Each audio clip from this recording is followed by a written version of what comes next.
smoking some of the best dope God ever put around here.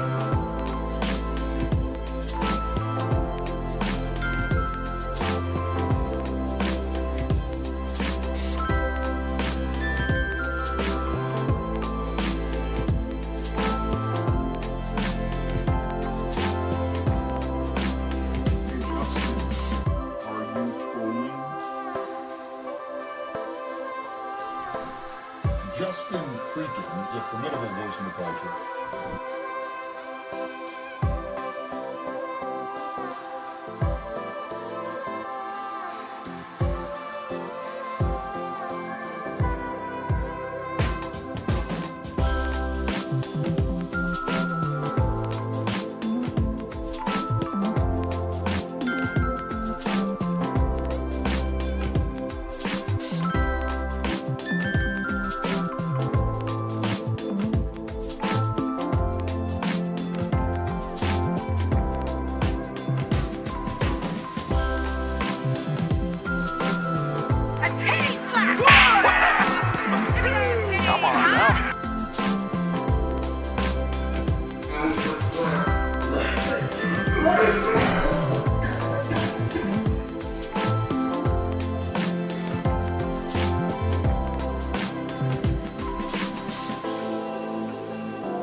Thanks for watching. Stay updated about breaking news and top stories.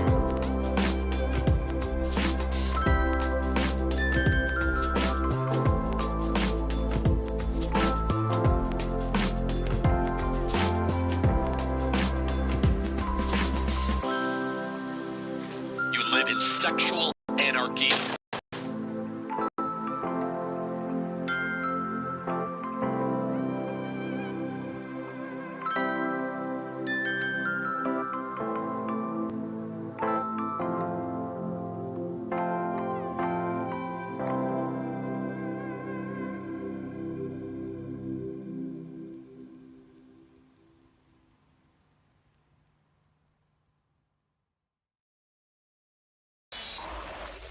This is the Troll Patrol, live with JustinFREAKIN.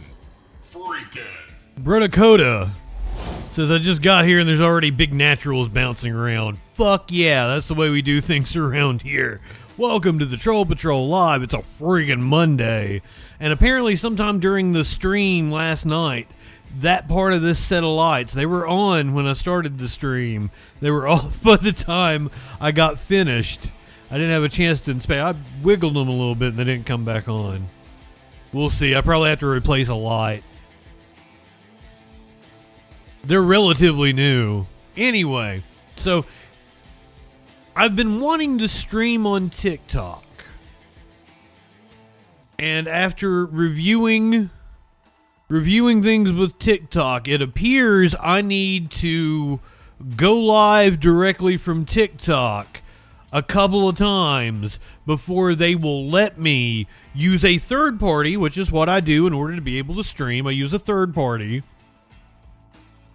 so that it can be part of my, normal array of places that the show goes to. I understand completely. Holiday, agreed. However, it appears that maybe the future of streaming is horizontal streaming, and TikTok is a place for it, and I can make money, and yada, yada, yada. So, probably tomorrow, I'll let you know. The Troll Patrol will be on normal time, but will only be on TikTok. And I probably won't have anybody watching me, unfortunately. So I'm going to do the show. It's going to be only on TikTok. And then I will upload it to YouTube, the podcast, yada, yada, yada. You guys can watch the Troll Patrol on a slight delay if you want to. I know it's not as fun as being here live. Come over and watch me on TikTok. But I need vertical stream. That's what I meant. Vertical streaming is where it is. I'm sorry, Fuzzy Simba. Welcome in. I'm sorry. I just need to do it a couple of times, and then TikTok will approve me going live. The reason why I can't go live from a third party is because I've been a naughty boy on TikTok. We tried to go live one time, and I came straight on stream, was like, I'm not high enough for this shit.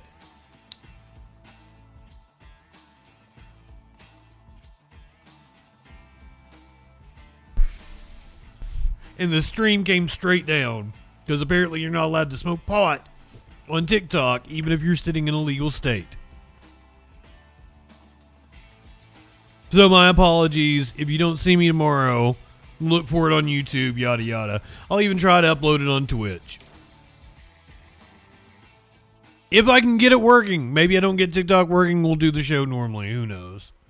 It appears that my good fortune on YouTube might have ran out. They gave me about 2 weeks where they boosted me. And now we're back to normal number of peoples. But welcome in the YouTube people that we have picked up.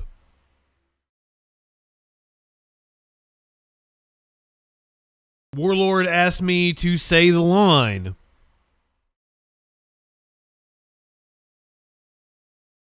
It is just another day.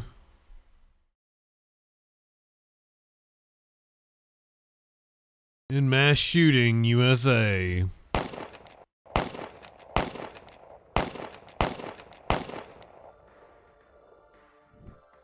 Maybe, because I don't believe that Rhode Island is real. As you can see here, it looks like there's more student athletes getting on. I think it's a fictional state. Right now, that may have been what they were waiting for. From the TV show Family Guy. Have been in the parking lot since we've been here. This is Pawtucket, Rhode Island. Literally, and any other where Family Guy was supposedly taking place at. Sure how close everybody supposedly still takes place to the shooting. It's still going, isn't it? In terms of the players and where they were in relation to it at the time.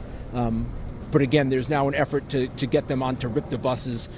One person has been killed, at least 4 people injured is the latest update. This is happening in the last couple of hours. Some parents that were still standing around in the parking lot. Is there a staging area for them? Are they just waiting in the parking lot? Are they waiting for their loved ones?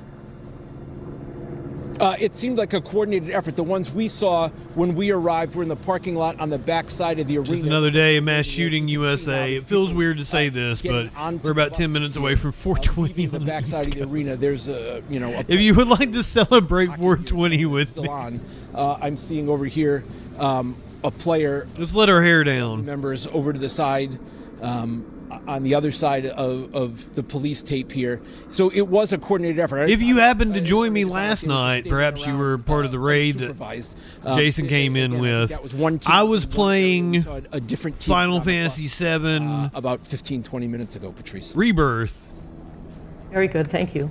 And it's always, But I wasn't on a microphone. I had these headphones on. These are my really good headphones. And I was really enjoying the music. The sound design is excellent in that game. The music is beautiful. This tragic situation. They are going to live with this for the rest of their lives. Exactly. You know, even if Jimmy, the welcome child in. walk out okay, the parents. So everybody came in, and I put on the other headset with the microphone. And I couldn't hear shit when it came to the music. I'm like, it was way better with my other headphones. So I said hi to Media Winch, and then took that headset off, put my headphones back on. Exactly. So just a heartbreaking situation. We have reporters spanned out across the area right now. We want to get to Mike Cerullo. He's outside of Miriam Hospital. What up, Mike? So again, we do know that 4 victims are in the hospital. It's unclear which hospitals.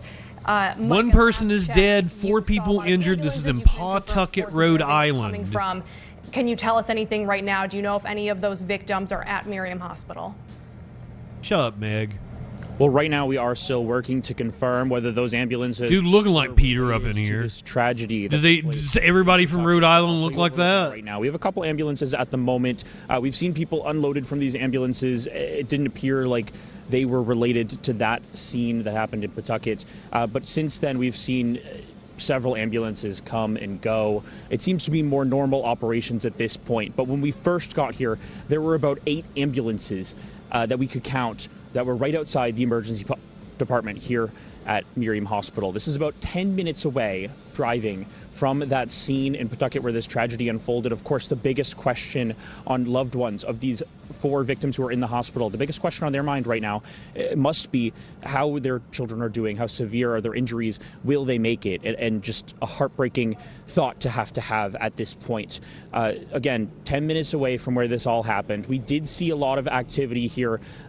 Don't know whether it was related to this scene, but just within the last 15 minutes, we've seen a lot of those ambulances that were from all over, by the way. We saw Providence, we saw Lincoln, we saw East Providence. We did see an ambulance from Pawtucket as well here at Miriam Hospital. We saw them kind of take off within the past 15 minutes, but still a lot of questions right now.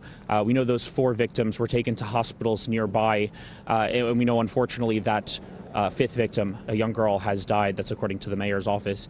The suspect also dead at this point. So still a lot of questions as to where these victims were taken. So suspect Leanna dead. has been at Rhode Island Hospital as well.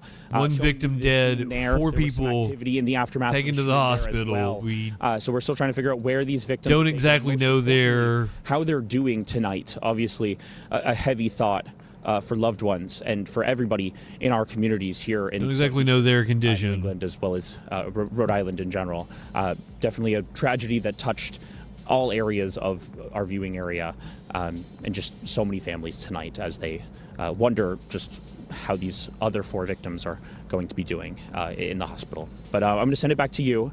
This is the scene out here. Again, not a lot of activity at the moment. It's always wild to watch. We'll send it back to you, and we'll local still news reports from towns like this where they don't get, a lot of national and attention. We've had a little bit too much practice with this. They're lately in the because spotlight we're currently. The active shooting situation at Brown University as well.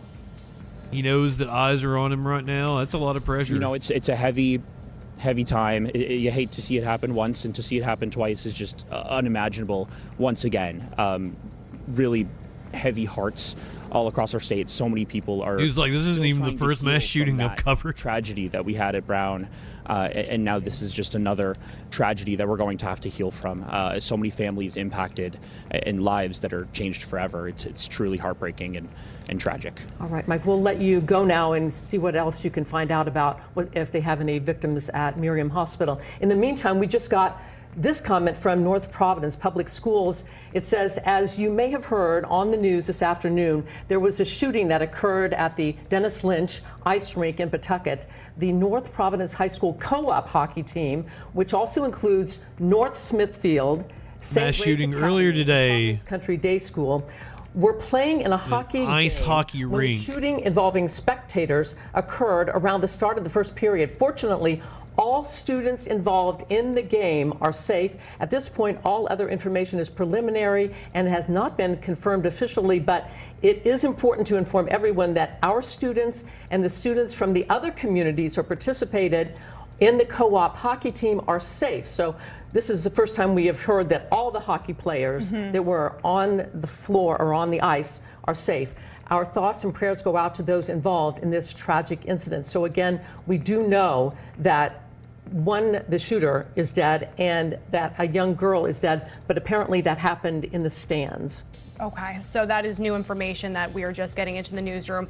We do want to go back out to Nicole Mader. So I think what they're trying to say is it was just a... I'm hearing that you're speaking to a student. It was a personal beef with people in the stands, and it wasn't some sort of... to a student. He was not inside senseless mass shooting, but he said that he was just inside taking photos with him yesterday, and I'm wondering if I can go over and speak to him here.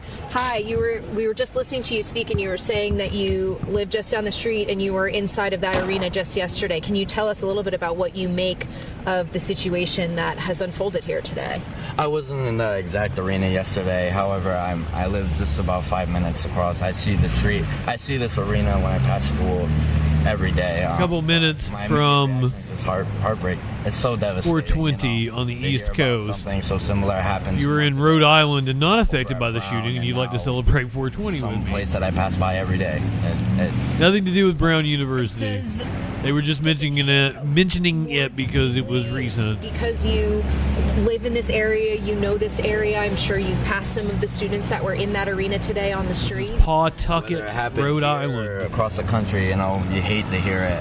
It does. I can't lie. It does hit a lot harder now that I live so close, and these are people, these are schools that I'm so aware of and so familiar with that I can't really wrap my head around it. How do you think, I know I was just down the street, a couple minutes ago, and I was watching students who were walking out of the arena and they were shaken. Some of them were crying. Some of them were clearly, physically shaken up. Tell me a little bit about how you think that this might impact you as a high school student, your friends, emotionally, just experiencing this. Well, living here my whole life, I'm 18 years old, and I've been around high school sports for a while. I think the most... a hockey game, though. This is going to be a lot it's going to be on a lot of people's minds for a really long time, as it should be, and just think about how we can move forward and, just care for one another. It's just, to be unified, I think, is just the most important part right now. It's going to be a difficult situation to fully grasp for a lot of us. We're still so young, and I imagine there are a lot of people just like me in there. And before we let you go, will you just tell us your name? My name's Kevin Hernandez. Thank you so much. The Troll Patrol, what's going on? Hey, what's up, guy? How you doing? I'm great. How you doing? I'm doing pretty good. I don't know what you're watching, but I was calling to see if you think that Israel owns all the politicians, and if so, what's the point of voting? Coming in hot. Okay, let me start with the last part of your assertion first. What's the point of voting? Clearly, voting is important because they wouldn't want to stop you from doing it.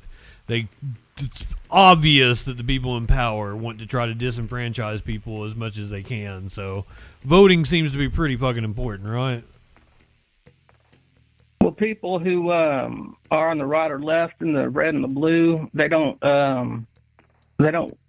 work for the people. They work for Israel. So the agenda is already corrupt. Okay, when you say they work for Israel, you mean like they're bought by AIPAC? Absolutely.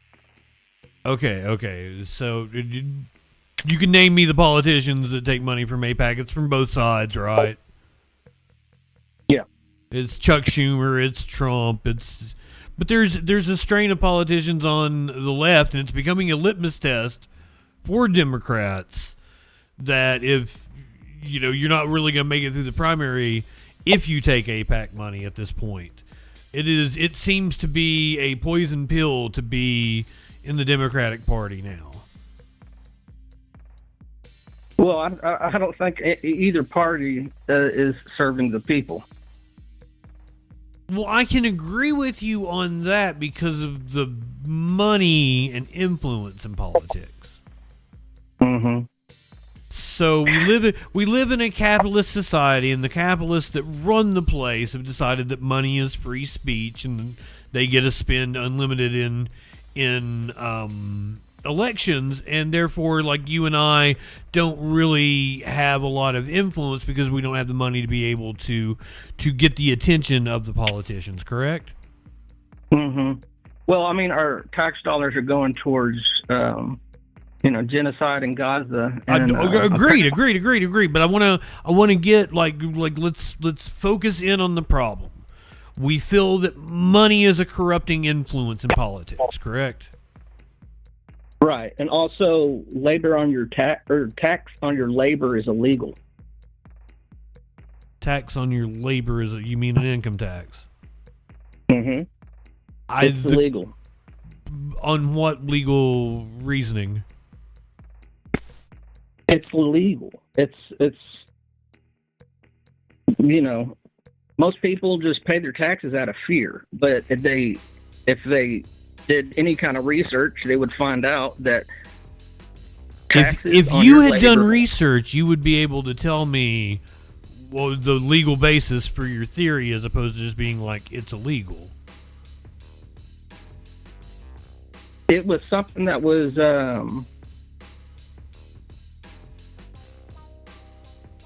created. The income tax was created illegally. How was it created illegally?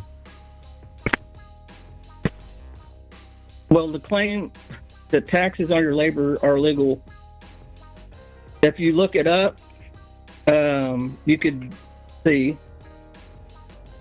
Okay, the remedy to, if you're telling me that a tax is illegal, the remedy to that is to challenge it in court. You don't think income tax has been challenged in court? Has it? I don't know. I'm asking you. You said you did the research. No, I don't think it has been. But you don't I think know? People are so used to paying it that they don't know any better. I would tell you to go challenge it in court then, if you think it's such an obvious thing, but you're gonna have to do better than, like, you can't just go in front of a judge and be like, it's illegal. You're gonna have to be like, make an argument. No, you right? actually can. I'm pretty sure people who know the law have challenged it and won. I don't pay taxes, and they don't come after me because that would, they don't have any legal grounds to come after me. Everything you just said is wrong. Everything you just said is wrong, and you are admitting to tax evasion on my show. So I just warning you on that one. No, and I'm sure the feds watch me. You know that, right? Oh, okay, so you're worried about them. You're worried about these people coming after you because you don't want to promote the truth. Well, you can't just assert things and call it truth, right? Just like you can't assert that taxes are illegal and have no rational basis for it. Yeah, it's illegal. It is illegal, man. How?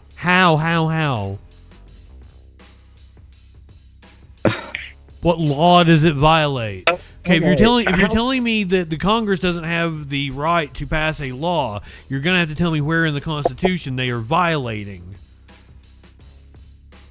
You understand? That's how that works. Okay, where in the Constitution? Because the Constitution gives them the power to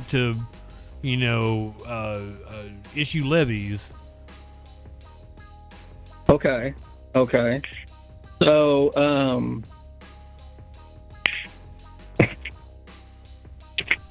okay. So, you want me to look it up? Because I don't know in the Constitution where it is. Okay, this is something that happens on this stream a lot. People call in and they have really strong opinions on things, but they didn't actually research it.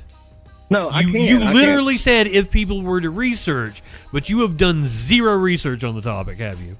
Dude, I just haven't paid taxes in ever. I've never paid taxes, and they don't. come after you if you don't pay taxes because they know. I'm poor. I usually get a fucking refund or even like money back because, you know, my write-offs and shit.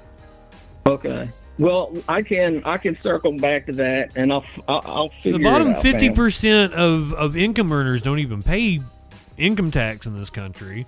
Most people get money from the federal government. It's kind of like a booster program.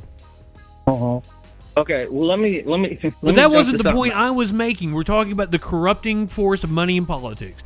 You're telling me politicians are owned by Israel. That was your point, right? Mm-hmm. Okay, well, Thomas Massey doesn't take any Israel money, does he?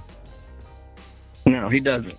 Okay, so But we the agree. Money the money that the people are paying in taxes is funding the genocide. I agree with you. I and the agree. Money that the $10 billion that Trump is using, or that Trump's trying to get in his lawsuit, is coming out of taxpayer dollars. You're aware of that, right? Yes, Trump is scamming us. Yeah. So, the United Nations is located in New York. This is what I'm thinking, dude, because this whole files thing's been going on since the Clinton administration, right? What? The Epstein files has been going on. Epstein's been doing his thing since the Clinton administration. So why all of a sudden are they televising it and making it public? Because we just now had the political will that Thomas Massey had the political will to make it happen, and every single Democrat joined with that dozen a dozen or less Republicans to pass the Epstein Transparency Act. And I would tell you that those specific politicians, all those Democrats and the dozen or so Republicans, those are the people that we probably should start being like, okay, they're probably on our side. Mm-hmm. Okay. That's fair. But do you recall Pam Bondi saying that if everybody who was involved with the Epstein files, who committed a crime, if it was made public, the entire system would fall? Great. Have you heard? Great. Let's bring it down. Yeah. So this is what I'm thinking. See, that's like not our system, not the United States system. Her system. She is part of the pedophile class. Her system would fall. Not me and you, not Thomas Massey, AOC, and the politicians that aren't bought and paid for. Like, our system isn't going to fall. Just their corrupt world would fall. So here's the thing. It's been going on for months, right? The Congress has been saying, why don't you give us... I mean, I've been yelling about Epstein I found out about him around 2011. That's when I first learned the name Epstein and who he was. And I screamed about it all the way up. Like, we're in 2016 and Trump is running for president. I'm still screaming about it and his ties to Epstein. And nobody's really caring at that time. It's not until he is arrested a couple years later. We've had the QAnon shit. That's when people actually started caring. So it's kind of maddening to me to have been on this for so long. Mm-hmm. Yeah, it's awful. It's awful. And I think Epstein's roommate was he was a part of the Israeli government. Are you familiar with that guy? Do you think there's ties to Israeli being behind Epstein's island? There So that they seems can to be. blackmail- But I mean, you Yeah. keep wanting to bring it back to Israel. Well, here's the thing, okay? They are, in my opinion, going after Iran next, right? They're going to try and take over Iran, and if they destroy that place, then they'll be able to rebuild a third temple. Now, New York is where the United Nations is. ultimately, I think what's going to happen is they're going to try and dominate the world or the global banking system with a new digital currency, and that's the end game. And the new world order isn't something that's it's not a conspiracy theory. It's definitely something that's going to happen. And the president. No, brother. About what you are into is conspiracy theory territory. Okay. Why? So you're telling me the president of the United States, George Bush Sr., didn't talk about the new world order? Fucking Scott Hall and Kevin Nash talked about the New World Order. Hulk Hogan was on TV. Too sweet. Get back into reality here with me. What we have is a capitalist system. We have a system, and we can change that system. Capitalism is what has let all of these pedophile cabals be able to metastasize. And their money has been able to shield them. Well, the system has to collapse before they can usher in a new world order. That's what I believe they're talking when you about. say new world order, what the fuck are you talking about? A one world government. If we were to have some one world government, it would be some sort of fascist capitalist dystopia. It's a prison planet. So, do you watch Alex Jones?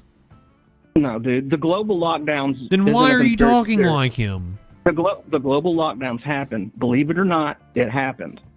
You can accept that, can't you? So why I don't know what is it that means. When COVID happened, there were global lockdowns. Okay. Yeah. I mean, you say it's been lockdown. proven. Hold on, brother. Hold on. You say lockdown, but like I lived in Alabama. I could go to any fucking establishment except like a movie theater or bowling alley. Everything else was fucking open. I could do whatever the fuck I wanted. Like lockdown. You say it like it's some lockdown, but it was just like public health measures in the face of a pandemic, and they lasted for a couple months, and then they were rescinded. So you don't think COVID was a hoax? I know people that died of COVID, so it's insulting that you would call it a hoax. That's funny because 17 million people around the world died of the vaccine. Why is it No, that they every didn't. person... You are a fucking moron if you believe that, dude. That never happened. Oh, I never That's happened. complete. I took multiple vaccines, multiple boosters. I'm still here. According to you, I should be dead. You're fucking stupid. People who didn't get the vaccine never got sick. I never got sick. Wrong. Wrong. You're saying shit that you have no idea what you're fucking talking about, dude. You're just making assertions. You are a moron. Yeah, okay. Well, you're the one who thinks that the Building 7 was collapsing from a fire. That's a moron. Brother, look it up. You look up like fucking Popular Mechanics or Scientific America, and they will explain to you what happened with Building 7. Dude, it's so obvious. You can see it. It was a demolition. No, it wasn't. If you think the two towers came down on itself? You can't just assert something. Okay, man, hold on. You think a plane brought the two towers down? Where's the footage of the plane hitting the Pentagon? I just so happen. Hold on, let me talk to you, man. Because you're all over the fucking place. I am actually wearing a shirt today, and I want you to take a look at what it says on my shirt. You can just tell me. It is called Hitchens' Razor. It says what can be asserted without evidence can be dismissed without evidence. So if you tell me Building 7 was a controlled demolition and I ask you for evidence, you present none, I can just dismiss you without evidence. You can see it. You can watch it. That's not evidence. There's footage of it. Buddy, do you have any goddamn idea what you're talking about? What do you do for a living? Oh my God, dude. The footage is the evidence, smarty guy. But you don't think your personal biases come into play. Do you know why? Do you know why there's no footage of the Pentagon getting hit by a plane? It's because they confiscated all of the cameras from all of the 7-Elevens and all the people that would have seen a plane. How close is a 7-Eleven to the Pentagon? All of the places that How close is a 7-Eleven to the Pentagon, you fucking moron? Okay, I'm the moron. Why don't you ask the people in your chat what they think? Ask the people in your chat they think what you're think. a fucking idiot.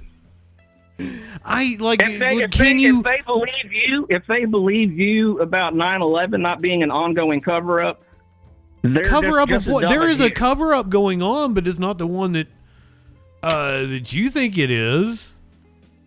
Oh, okay. Our connections to the Saudis are being covered up. The Saudis committed 9/11. Right.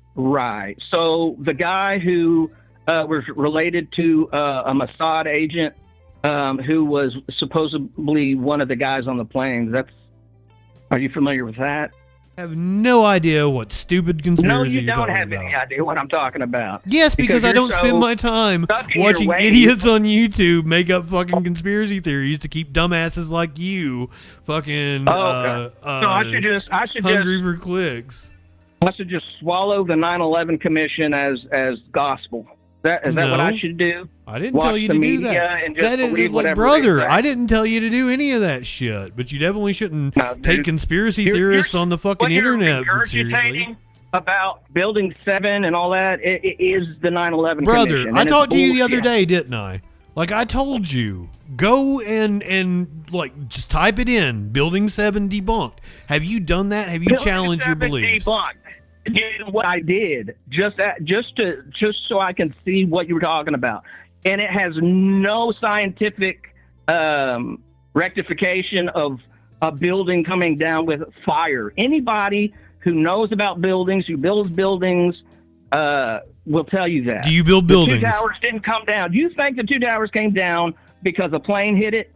Yes. Oh my God! Absolutely happened. That's what happened. That is crazy. Okay. Hold on. So what's your better argument then?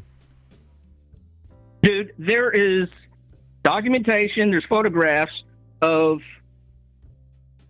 the beams being cut at a slanted angle. So you could even see on each floor the bombs going off. And you can President Bush actually slipped up. No. Every single thing you're saying has been explained. It's been explained, dude. No. Absolutely not. Why the beams look like they've been cut, what you think you're seeing as explosions is not explosions, it's just pressure from the floors below. Like, it's all explained, man. Like, no, it's not Extraordinary claims require extraordinary evidence. No, an extraordinary claim is suggesting that Building 7 came down because of a fire and that the plane is what caused 2 towers to implode on itself. And there's no footage of a plane even hitting the Pentagon. If there was, it would have been shown to everybody, but there isn't. Well, there actually is a video. It's very grainy. It's a security camera from across the way. They said that the plane craft disintegrated. Like, are you serious? They didn't say it disintegrated, and you can go back and watch the footage and see parts of the wing and the fucking chairs, dude. What you're saying is batshit crazy. You've let people convince you of bullshit. You're living in a matrix. You have no idea what you're this talking is about. very easy, man. Go look up. It's not. Go For look you, up. it's not. No, brother, It shut is the easy. fuck up and let me talk. Stop talking over me.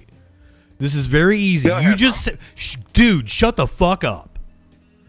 You just Go said, ahead. brother, let me talk. You just said they said the plane disintegrated. You can go look up photographs and you can see parts of plane around the Pentagon. Go look them up right now and see that you're wrong. And then think, oh shit, I might have been wrong about other things I believe. Oh, okay. So the fact that there's no damage from the wings in the Pentagon. There is. The fucking hole looks exactly like a plane. God damn. I can't help you, brother. They've redeemed hanging up on you. I gotta let you go. Well, good job. Good job. Yeah, good job, man. Have a great day. We need skepticism. Stop believing bullshit, guys. Extraordinary claims require extraordinary evidence. What can be asserted without evidence can be dismissed without evidence. Stop believing bullshit.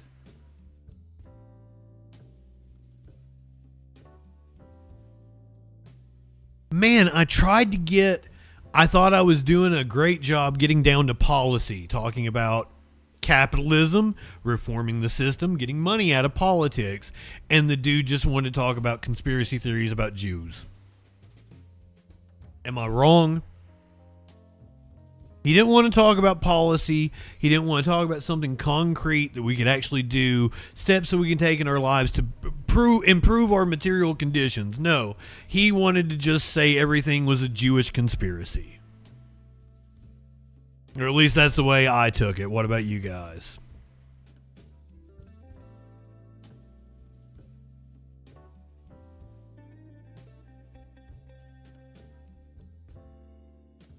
I 17 million people died of the vaccine. Oh my God. American Fag, look it up, man. Challenge yourself. I did that on purpose. I'm sorry. Cancel Justin. Co-op team. And we just heard from one of the hockey players, actually. Brian Crandall was speaking to one of those students, so we want to take a listen and see what they had to say about this. I was on the ice, and I thought it was balloons at first. It was like bop, bop, and I thought it was balloons. But it just kept going, and it was actually gunshots. And after the gunshots, me and my teammates ran right to the locker room, and we just bunkered up, and we pressed against. My bad. I'm sorry. We pressed against the door and just tried to stay safe down in there. But no, it was very scary. We were very nervous. And that's a good point. Is at first you probably don't assume. No, why would these you? are gunshots? Yeah. You know, we're talking about high school students here. We now have a press conference with the mayor speaking. Mayor Grebian is there, so let's take a listen. So this is a press conference we've been waiting for. That they succumbed to their injuries after being at the hospital, and there is 3 additional victims at the hospital that all are in critical condition at this time. It appears that this was a targeted event, that it may be a family dispute. We cannot release the names of the victims because obviously we want to speak to the family, make sure that the family is well aware of what happened before we release that information publicly. We had assistance from multiple police departments that came in to assist, to offer their assistance. Obviously, the Attorney General is also there with us now going over the crime scene. We had several people in the building, so we are talking to them. So we're trying to put together the story and the timeline of what happened.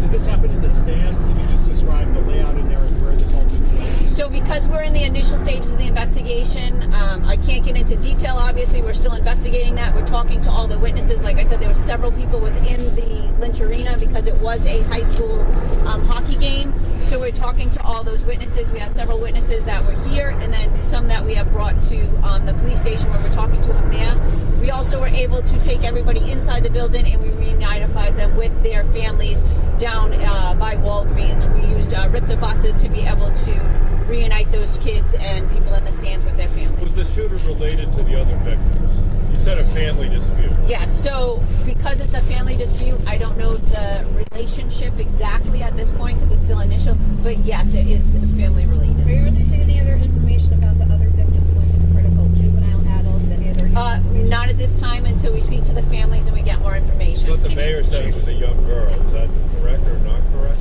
It was a female. Just the females, all you're saying, no age. Yeah, no age. Do we know what... Dan Janey from NBC 10. Can you confirm that the victim is actually the daughter of the suspect? Okay, so I'm not going to confirm who actually is the casualties at this point because, again, we want to speak to the families and make sure the families are well aware of what happened before we... Apparently the rumor is that the victim is the daughter of the suspect. Both are dead. Again, we went in, like I said, there were several people in there. We have several witnesses that are at the station, so we're going to put together a story before we release information to make sure that the information put out there is accurate and correct and there's nobody... Chief, the 4 victims that are hospitalized, were they hospitalized because they may have been trampled or pushed down, but they actually were not shot? No, so we have, we have 3 deceased victims, right? We have 3 deceased. The suspect, and then we have 2 victims. And then we have 3 at the hospital that were part of the incident that, no, they were not trampled, that they were shot. They were all shot, Was yes. the suspect shot by police, or was it self-inflicted? I'm sorry, there's multiple people. No, I guess. So what I can say right now is that that's the information that we're going to put out. We're going to obviously probably have more information as the day progresses. Again, we want to speak to all the people that were witnesses so that we can get an accurate story to put out there. American flag, I hope you're still here, my friend.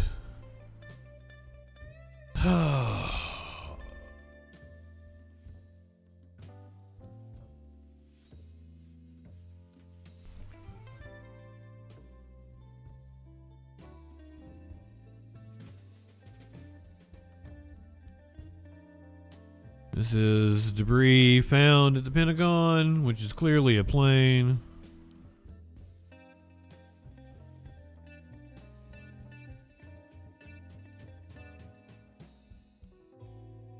Radio Free Asia debunked it. Multiple pieces of plane debris. Pentagon released the flight path. Released footage from the car park that monitors it. By the way, if we look at this picture of the Pentagon,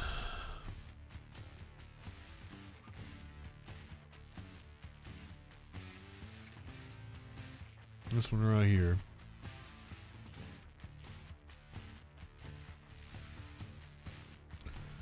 Hold on.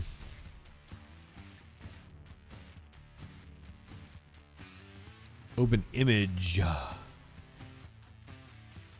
image. There we go.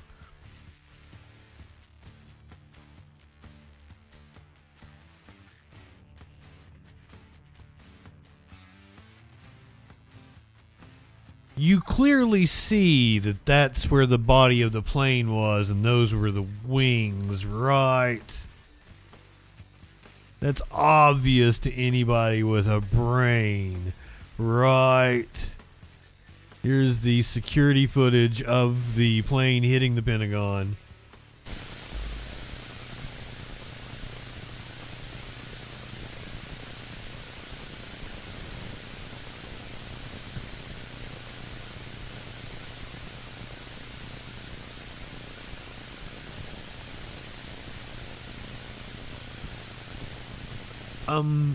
Brother, there's no grand conspiracy.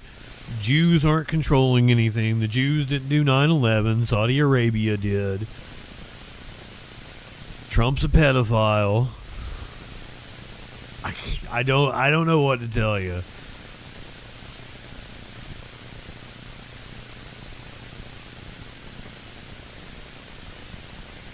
And like you claim there's no footage. They went and they got all the footage from the 7-Eleven. Like there's no 7-Eleven near the fucking Pentagon.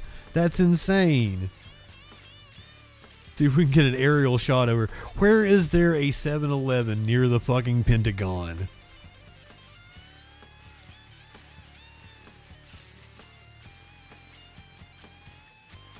Where's the 7-Eleven at near the Pentagon? You're an idiot.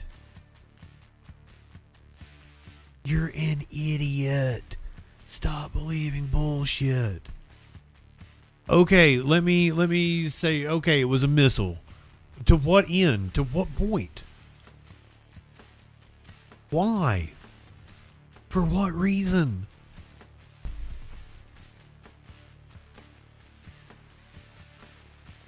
Doesn't make any sense, bro. Yes, call in and school the American. Do you mean me? Are you gonna school me? Speaking of schools, we just covered a school shooting.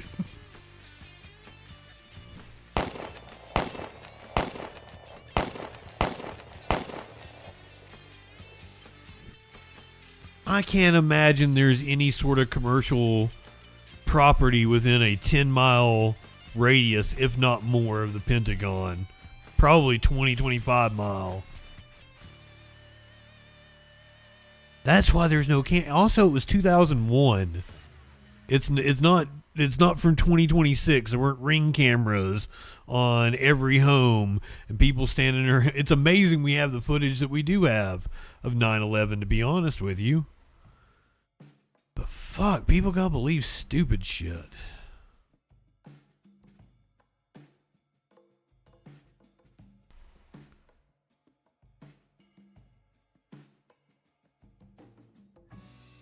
Since he brought up the Epstein files, let's talk about some of the high-profile resignations resulting from the files.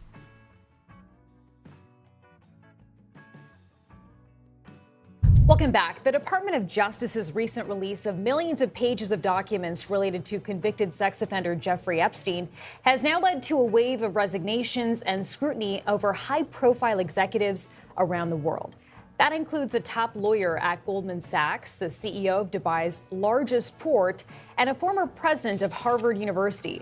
Now, we should note that being mentioned in the documents does not necessarily indicate wrongdoing. Still, though, some lawmakers are calling for more transparency from the DOJ. Now, American flag. I didn't say in 2001 there weren't cameras. My statement was in 2001, there weren't Ring cameras on every building. You're being dishonest, and that's why nobody likes you. Now shut up, dumbass. Here's what Democratic representative and ranking member of the House Oversight Committee, Robert Garcia, said yesterday on Face the Nation. This is a massive cover.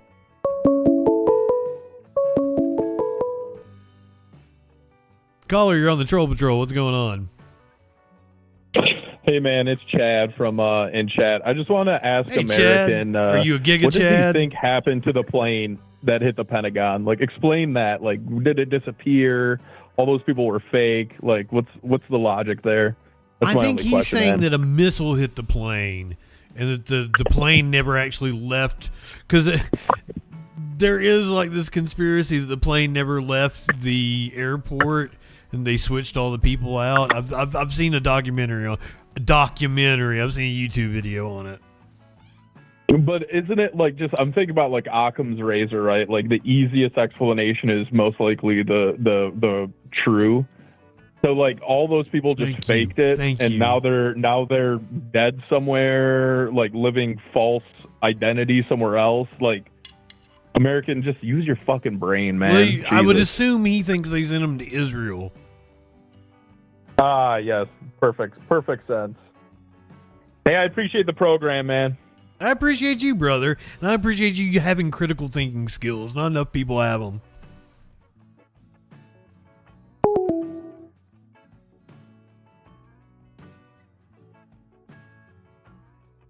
I'm not high enough for this shit.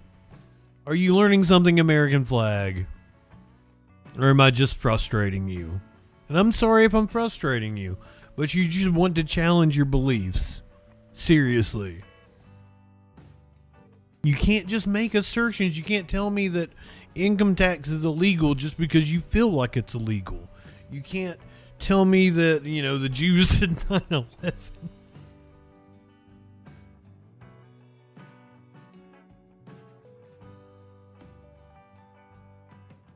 I think I might have got my first cell phone in 2001. And I want to say it had a camera, but it was like 1 megapixel. It was shit. I had like a little flip phone, Samsung maybe? A Samsung egg-looking thing, flip phone? Are you listening to yourself? Look up Al Franken talking about getting the Jew call. Al Franken is Jewish. Al Franken, also a comedian, brother.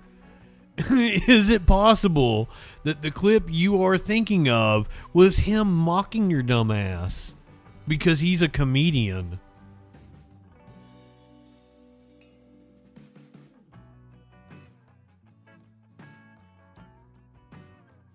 Brother, you're telling me to look up fucking bullshit on a conspiracy theory that I left 20 years ago.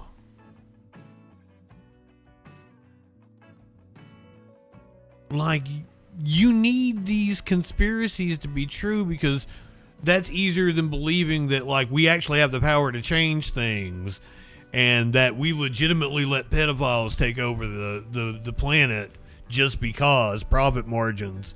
Dow over 50,000. I had not heard one that said that the Twin Towers were holograms. Jesus, that's fucking stupid.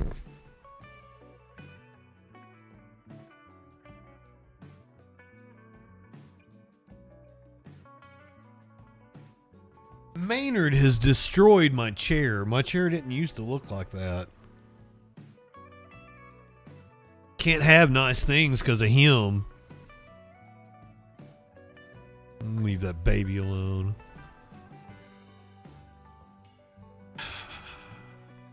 Welcome back. The Department of Justice's recent release of millions of pages of documents related to convicted sex offender Jeffrey Epstein has now led to a wave of resignations and scrutiny over high-profile executives around the world.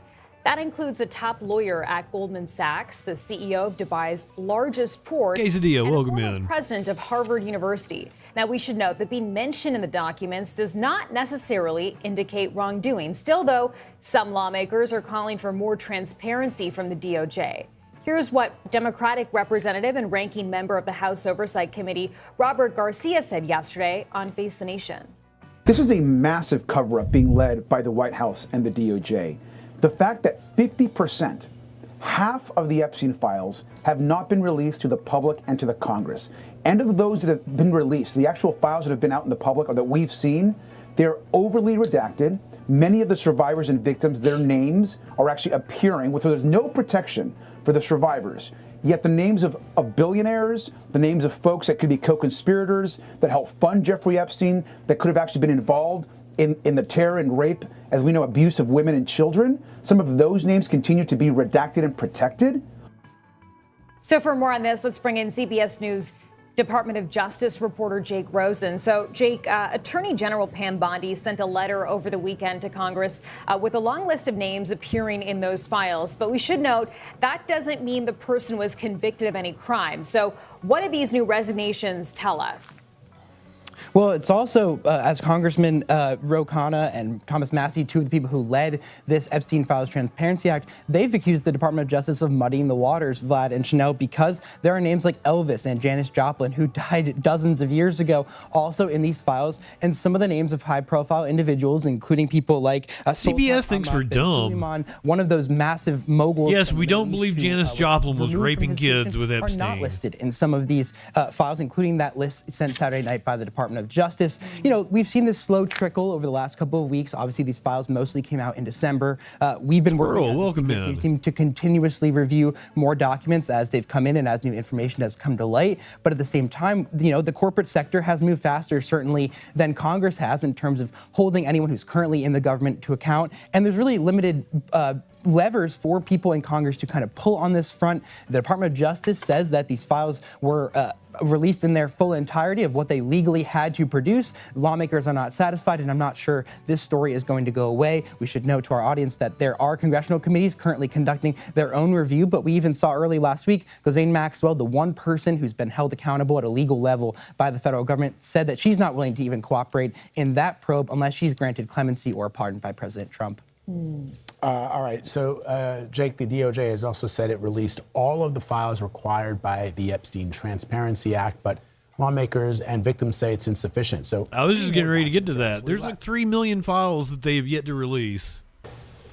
They're about 2.5 million to 3 million, Vlad, depending on kind of how you've been counting these numbers. We don't know for sure. As you heard Representative Garcia say there, he's accusing the Department of Justice with the cover-up by saying that there are all these documents that are not released. The Department of Justice, on the other hand, says that a lot of these files are child sexual abuse material, medical records, and any other material that could potentially jeopardize any ongoing investigation. We've heard Deputy Attorney General Todd Bland say there are no investigations pending. We heard Attorney General Pam Bondi say that there are investigations pending. It's kind of unclear where all of this stands. And at the same time, what a lot of lawmakers really want are those internal deliberative memos between the Department of Justice and prosecutors in the early 2000s and also in the later stage of the mid-2010s when Jeffrey Epstein and Ghislaine Maxwell were actually being charged and prosecuted federally about what decisions were made about who to charge and who not to charge relating to Jeffrey Epstein and those in his orbit. That is what lawmakers say they have been seeking in a lot of this, and that's what the Department of Justice says is potentially privileged, and that's why it's not going to come out for now. Okay, Jake Rosen, thank you. How did he say her name? And says that a lot of these files are child sexual abuse material, medical records, and any other material that could potentially jeopardize any ongoing investigation. We've heard Deputy Attorney General Todd Bland say there are no investigations pending. We heard Attorney General Pam Bondi say that there are investigations pending. It's kind of unclear where all of this stands. And at the same time, what a lot of lawmakers really want are those internal deliberative memos between the Department of Justice and prosecutors in the early 2000s and also in the later stage of the mid-2010s when Jeffrey Epstein and Ghislaine Maxwell were actually being charged and prosecuted. Gliblane? When Jeffrey Epstein and Ghislaine Maxwell were actually being... Glibslane? I have no idea what he's saying. Charged and prosecuted federally about what decisions were made about who to charge and who not to charge. Everybody says it differently.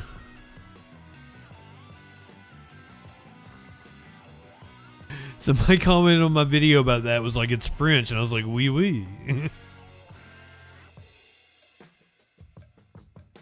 Representative Nancy Mace was in South Carolina, I guess, campaigning for governor, talking about the Epstein files. Of the language of that bill and what it does, but this is going to be the first of a series of policies I'm going to put forth on judicial reform. I supported the bill that came out of the House last week under JMSC reform, anything to get it out of the hands of legislators who have cases before the prosecutors, cases before the solicitors, and cases before the judges that they are appointing.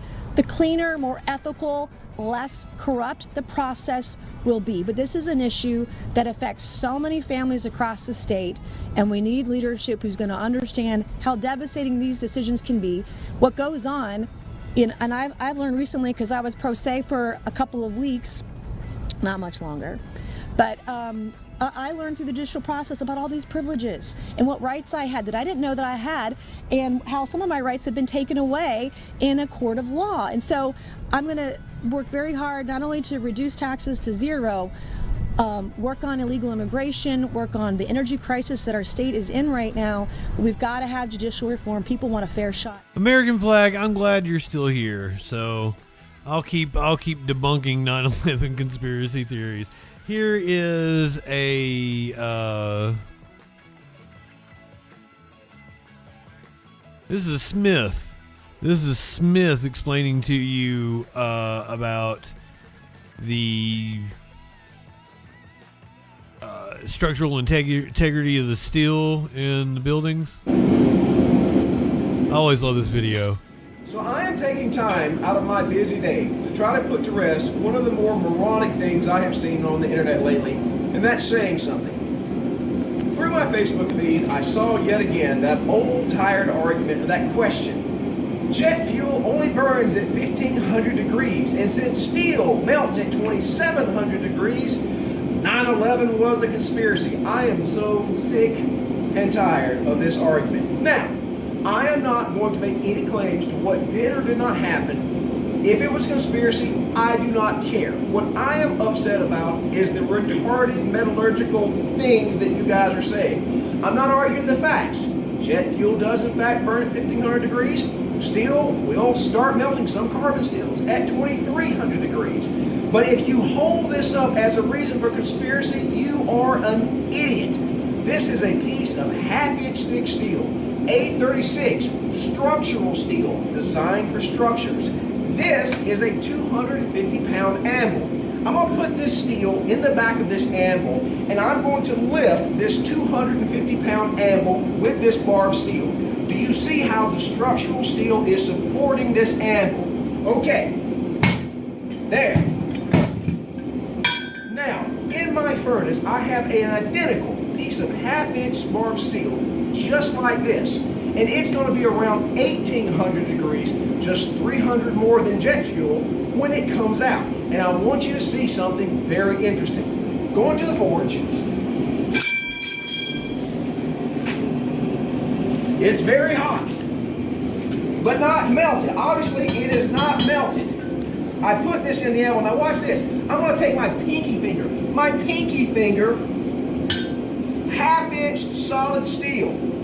Check it out. It's a freaking noodle. Your argument is invalid. Get over it. Find a job.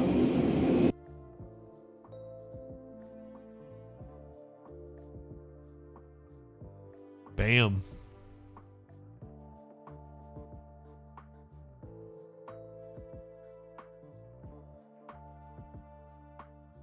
I'm trying to find you a good explanation of Building 7.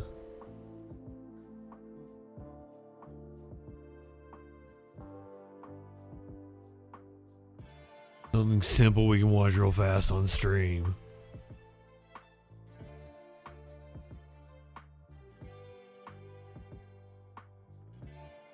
Tower. Building 7. Columns or other steel elements, forces develop that can create instability.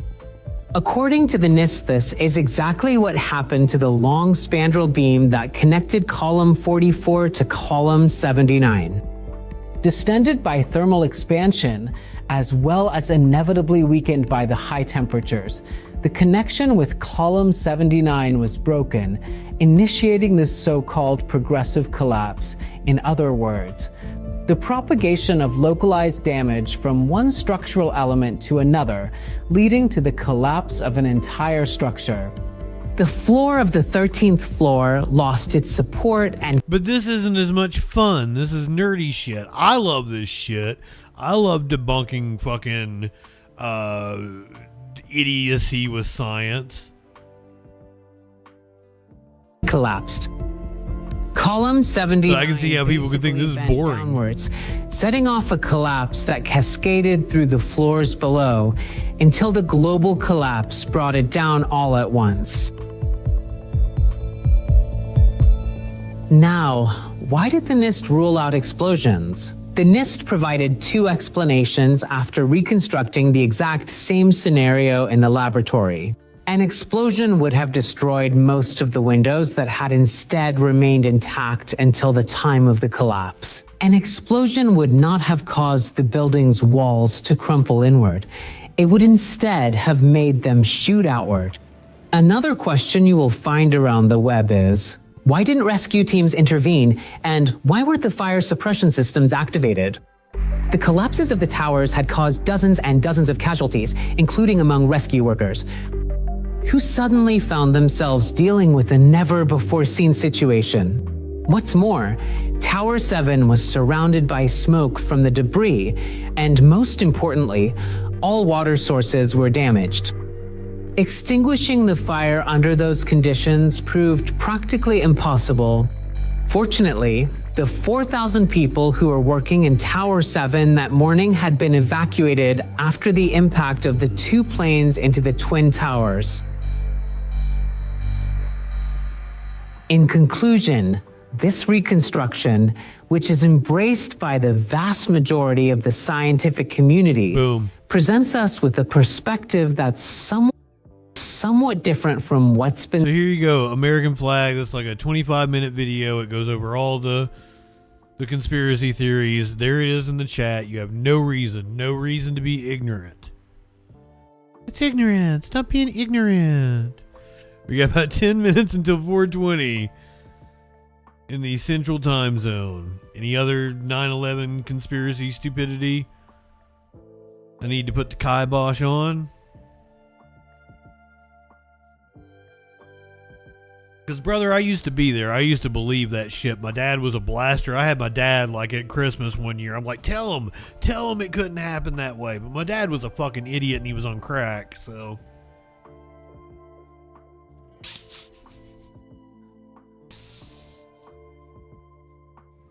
I was on crack. Right. Well, The nose of the plane didn't... What in the fuck are you even saying, dude? Shut the fuck up. You are dumb. Like, I smack down one of your conspiracy theories and you just come at me with the nose of the plane? What plane? The planes that we never saw? What?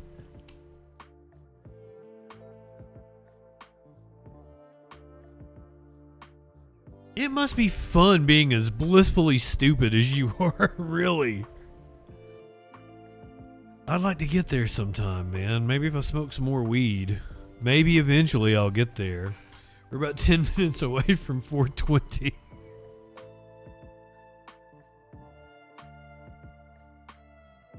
I love you, bro. Glad you're here, American flag. Don't leave us. Stay here. Learn something. Please. Please.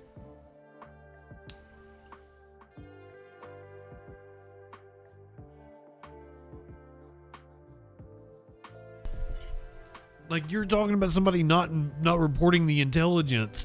Brother, our own government knew. Bush had a report in August? Bin Laden determined to attack in the United States using airplanes. They were just incompetent. Matador, I would have figured it would be I would have figured it would already have happened. I thought it was going to happen like a week or two ago.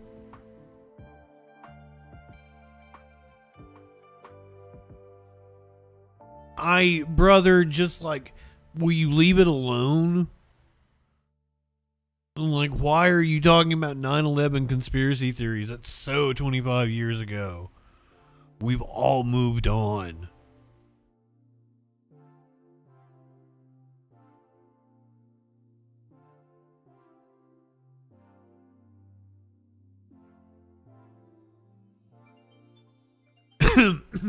We went to the medical weed store one time, and I was like, that place was hermaphroditically sealed.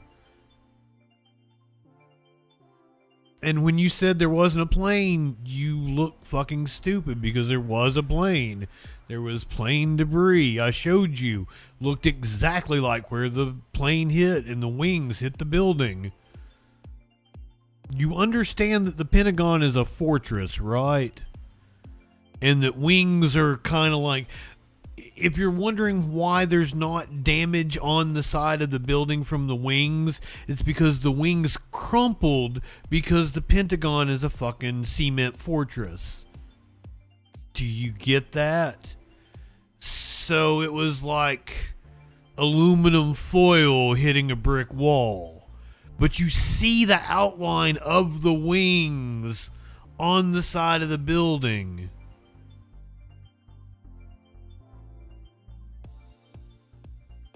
Who sacrificed 3,000 American citizens? Nobody sacrificed 3,000 American citizens. The Bush administration was just incompetent. That's all there was. And then they used it as a pretext for the surveillance state and the invasion of Iraq and Afghanistan, all things that I protested against contemporaneously. It's what turned me into a leftist. I was like 18 when we were invading Iraq the second time.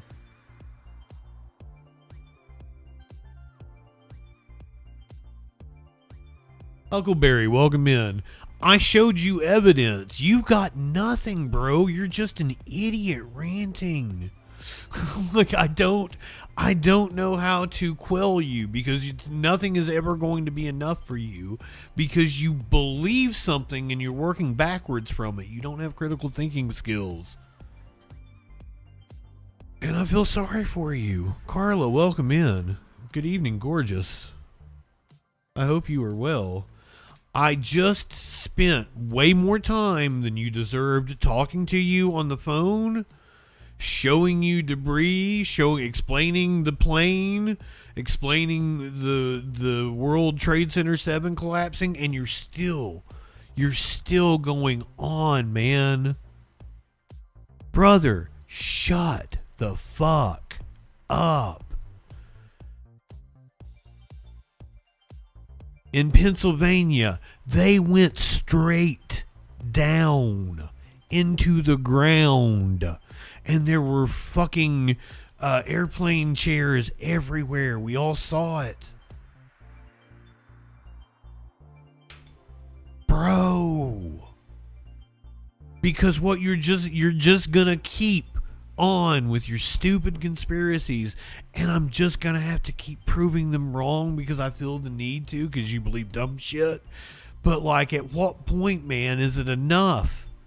How many different points do you have to make that I can just smack the fuck down before you say, like, Jesus, maybe I'm an idiot and I believe dumb shit? And I don't want to insult you, man. Just like, we all need to be more skeptical of the things that we believe. You're not an engineer. You're not a physicist. Brother, you've got no proof whatsoever. You're like wanting concrete evidence from me, and you can present nothing. Remember when I'm like, well, how is it illegal? And you're like, it's illegal. That's not evidence. You had no legal theory to base it on. You have no proof. What can be asserted without evidence can be dismissed without evidence. So the fact that I showed you plane debris from the Pentagon, far more evidence than what you have presented. You fucking idiot. Seriously, people like you should learn to feel embarrassment. The world would be a lot better place if you did. If you would like to join me for 4:20 in the Central Time Zone. You're Willie Nelson high. You're smoking some of the best dope God ever put breath in. No, Red One, he got the buzzer. People were sick of his shit. He already called in and got cut off.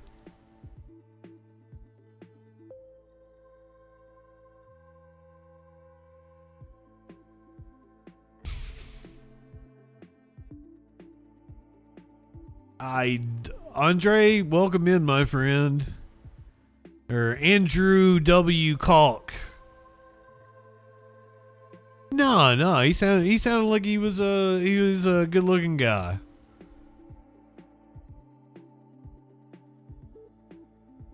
He had a smooth voice.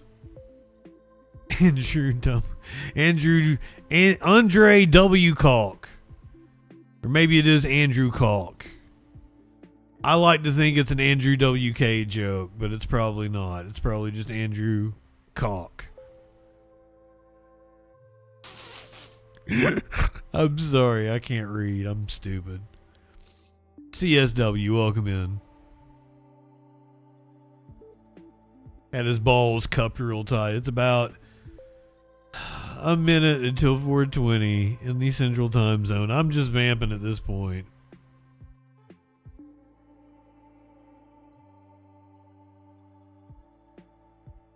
I just showed you an engineer that said the majority of engineers agree with what he just said.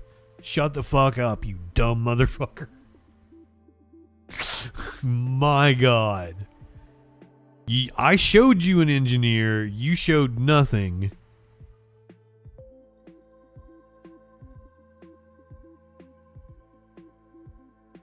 "30 seconds until 4:20 in the Central Time Zone. If you would like to smoke a marijuana with me, get your marijuana accoutrements ready. It'll be about 20 seconds until 4:20 in the Central Time Zone.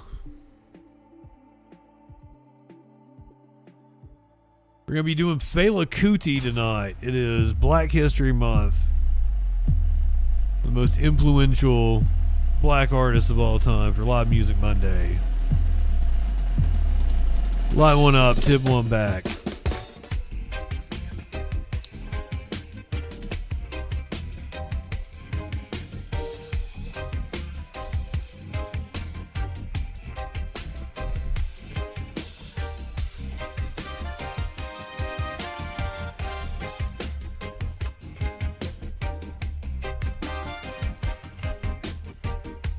DJ Dub, welcome in.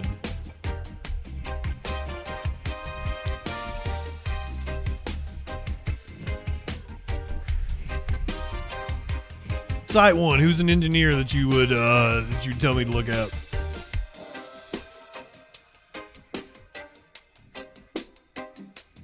Perfect timing. 420 up in your neck of the woods.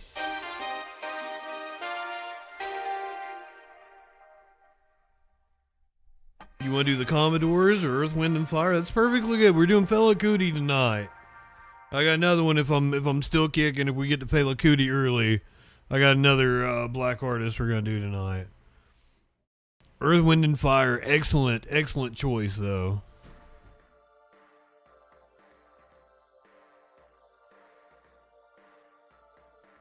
You got an engineer for me, friend? Who's an engineer? Who's an engineer that's going to tell me 9/11 was a controlled demolition?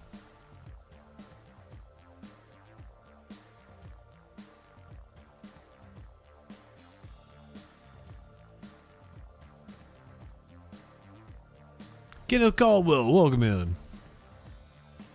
Cadwell, I'm sorry.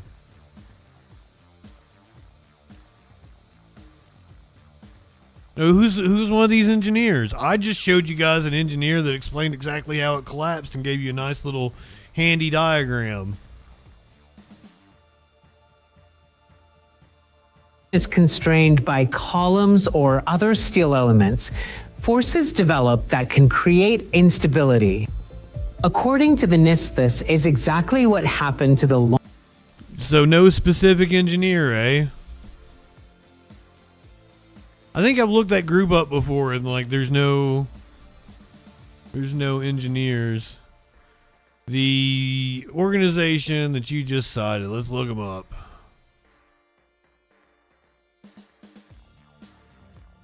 American nonprofit organization promoting the conspiracy theory that World Trade Center was destroyed in a controlled demolition. Their claims and theories lack support among relevant professional communities. Richard Gage, a San Francisco Bay architect, founded Architects and Engineers for 9/11 Truth in 2006.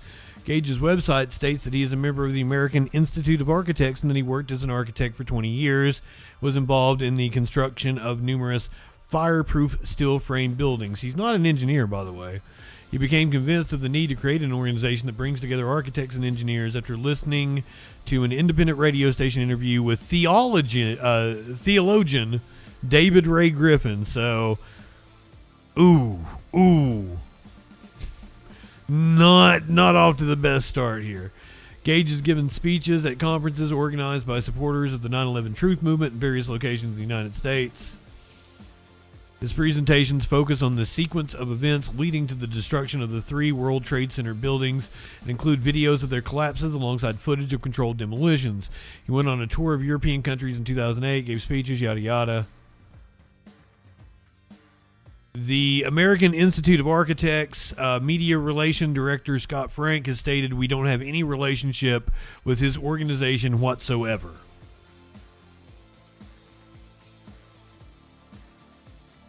He apparently had a booth at the American Institute of Architects. The controversial 2-hour movie 9/11 Blueprint for Truth, popular among members of the 9/11 Truth movement, is based on a presentation given by Richard Gage. Gage was the theologian? No. Oh, Gage is the architect. Gage was also interviewed for an episode of the BBC television program The Conspiracy Files. The organization is the main constituent of the Rethink 9/11 coalition. Gage left Architects and Engineers for 9/11 Truth in September after being criticized for remarks he made suggesting vaccines were poisonous and allegations of anti-Semitism. Of course he did. So, members of the organization argue that the buildings of the World Trade Center could not have collapsed only because of the impact of the planes or as a result of the fires that had been caused by them. On the one hand, Gage has said that avoiding speculation on the attacks on the Pentagon or the involvement of the Bush administration is critical to the mission of the organization. But on the other hand, Gage has said that if the destruction of the World Trade Center was the result of controlled demolition, this would mean that part of what happened on September 11th, 2001 would have been planned by some sort of inside group. According to Gage, an elevator modernization program that had taken place before the attacks would have provided an opportunity to get access to the core areas of the World Trade Center towers without creating suspicions. Investigations by the FEMA and National Institute of Standards and Technology have concluded that the buildings collapsed as a result of impacts of the planes and the fires that resulted from them. A report from NIST concluded that the destruction of the World Trade Center towers was the result of progressive collapse. We went over this. That's in the video we just watched from the engineers.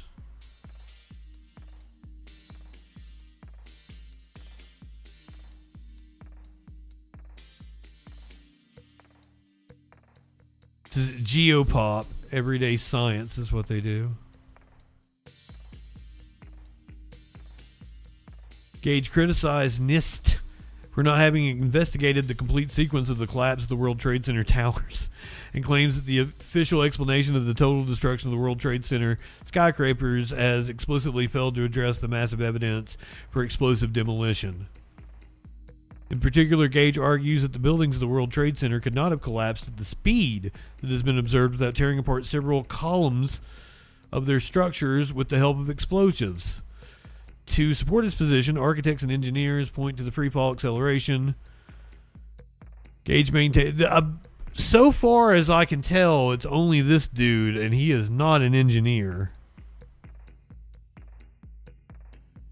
In 2008, Zednik P. Bazant, professor of civil engineering, material science at Northwestern University, published with 3 co-authors a paper to examine whether allegations of controlled demolition might be scientifically justifiable. They found that the available video records are not consistent with the free fall hypothesis. The size of the concrete particles is consistent with comminution.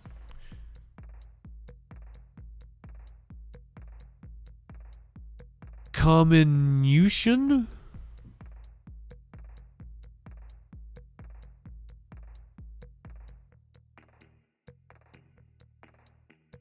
Pronounce it for me.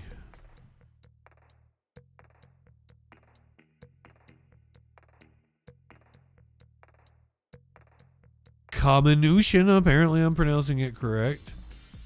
The reduction of solid materials from one average particle size to a smaller average particle size by crushing, grinding, cutting, vibrating, or other processes. Comminution caused by impact, and that the high velocity of compressed air explains why materials from the towers were ejected. Once again, high velocity of compressed air. Why materials from the towers were ejected to a distance of several hundred meters from the tower. The authors concluded the allegations of controlled demolition do not have any scientific merit. A spokesman for NIST said that any sightings of molten metal, including metal seen pouring from the South Tower, were likely molten aluminum from the airplane. An explanation disputed by Gage, who stated that the color of the molten metal rules out aluminum. Basically, what you have is one dumbass who's trying to sell books to idiots like you, Flag. And you have the entire scientific community tearing him down. There is the article from Wikipedia. Please go read it. Research it. Torchy, welcome in. I think it's a grifter. Fire resist, but I'm trying to give the dude a benefit of a doubt.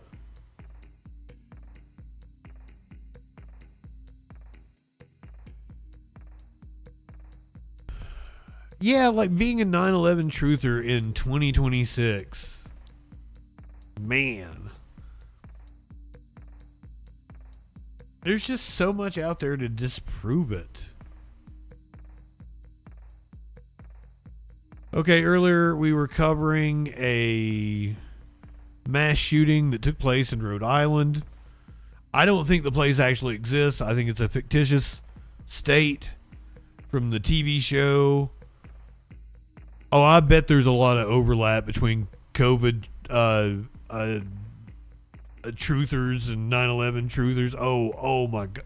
And he even brought up COVID.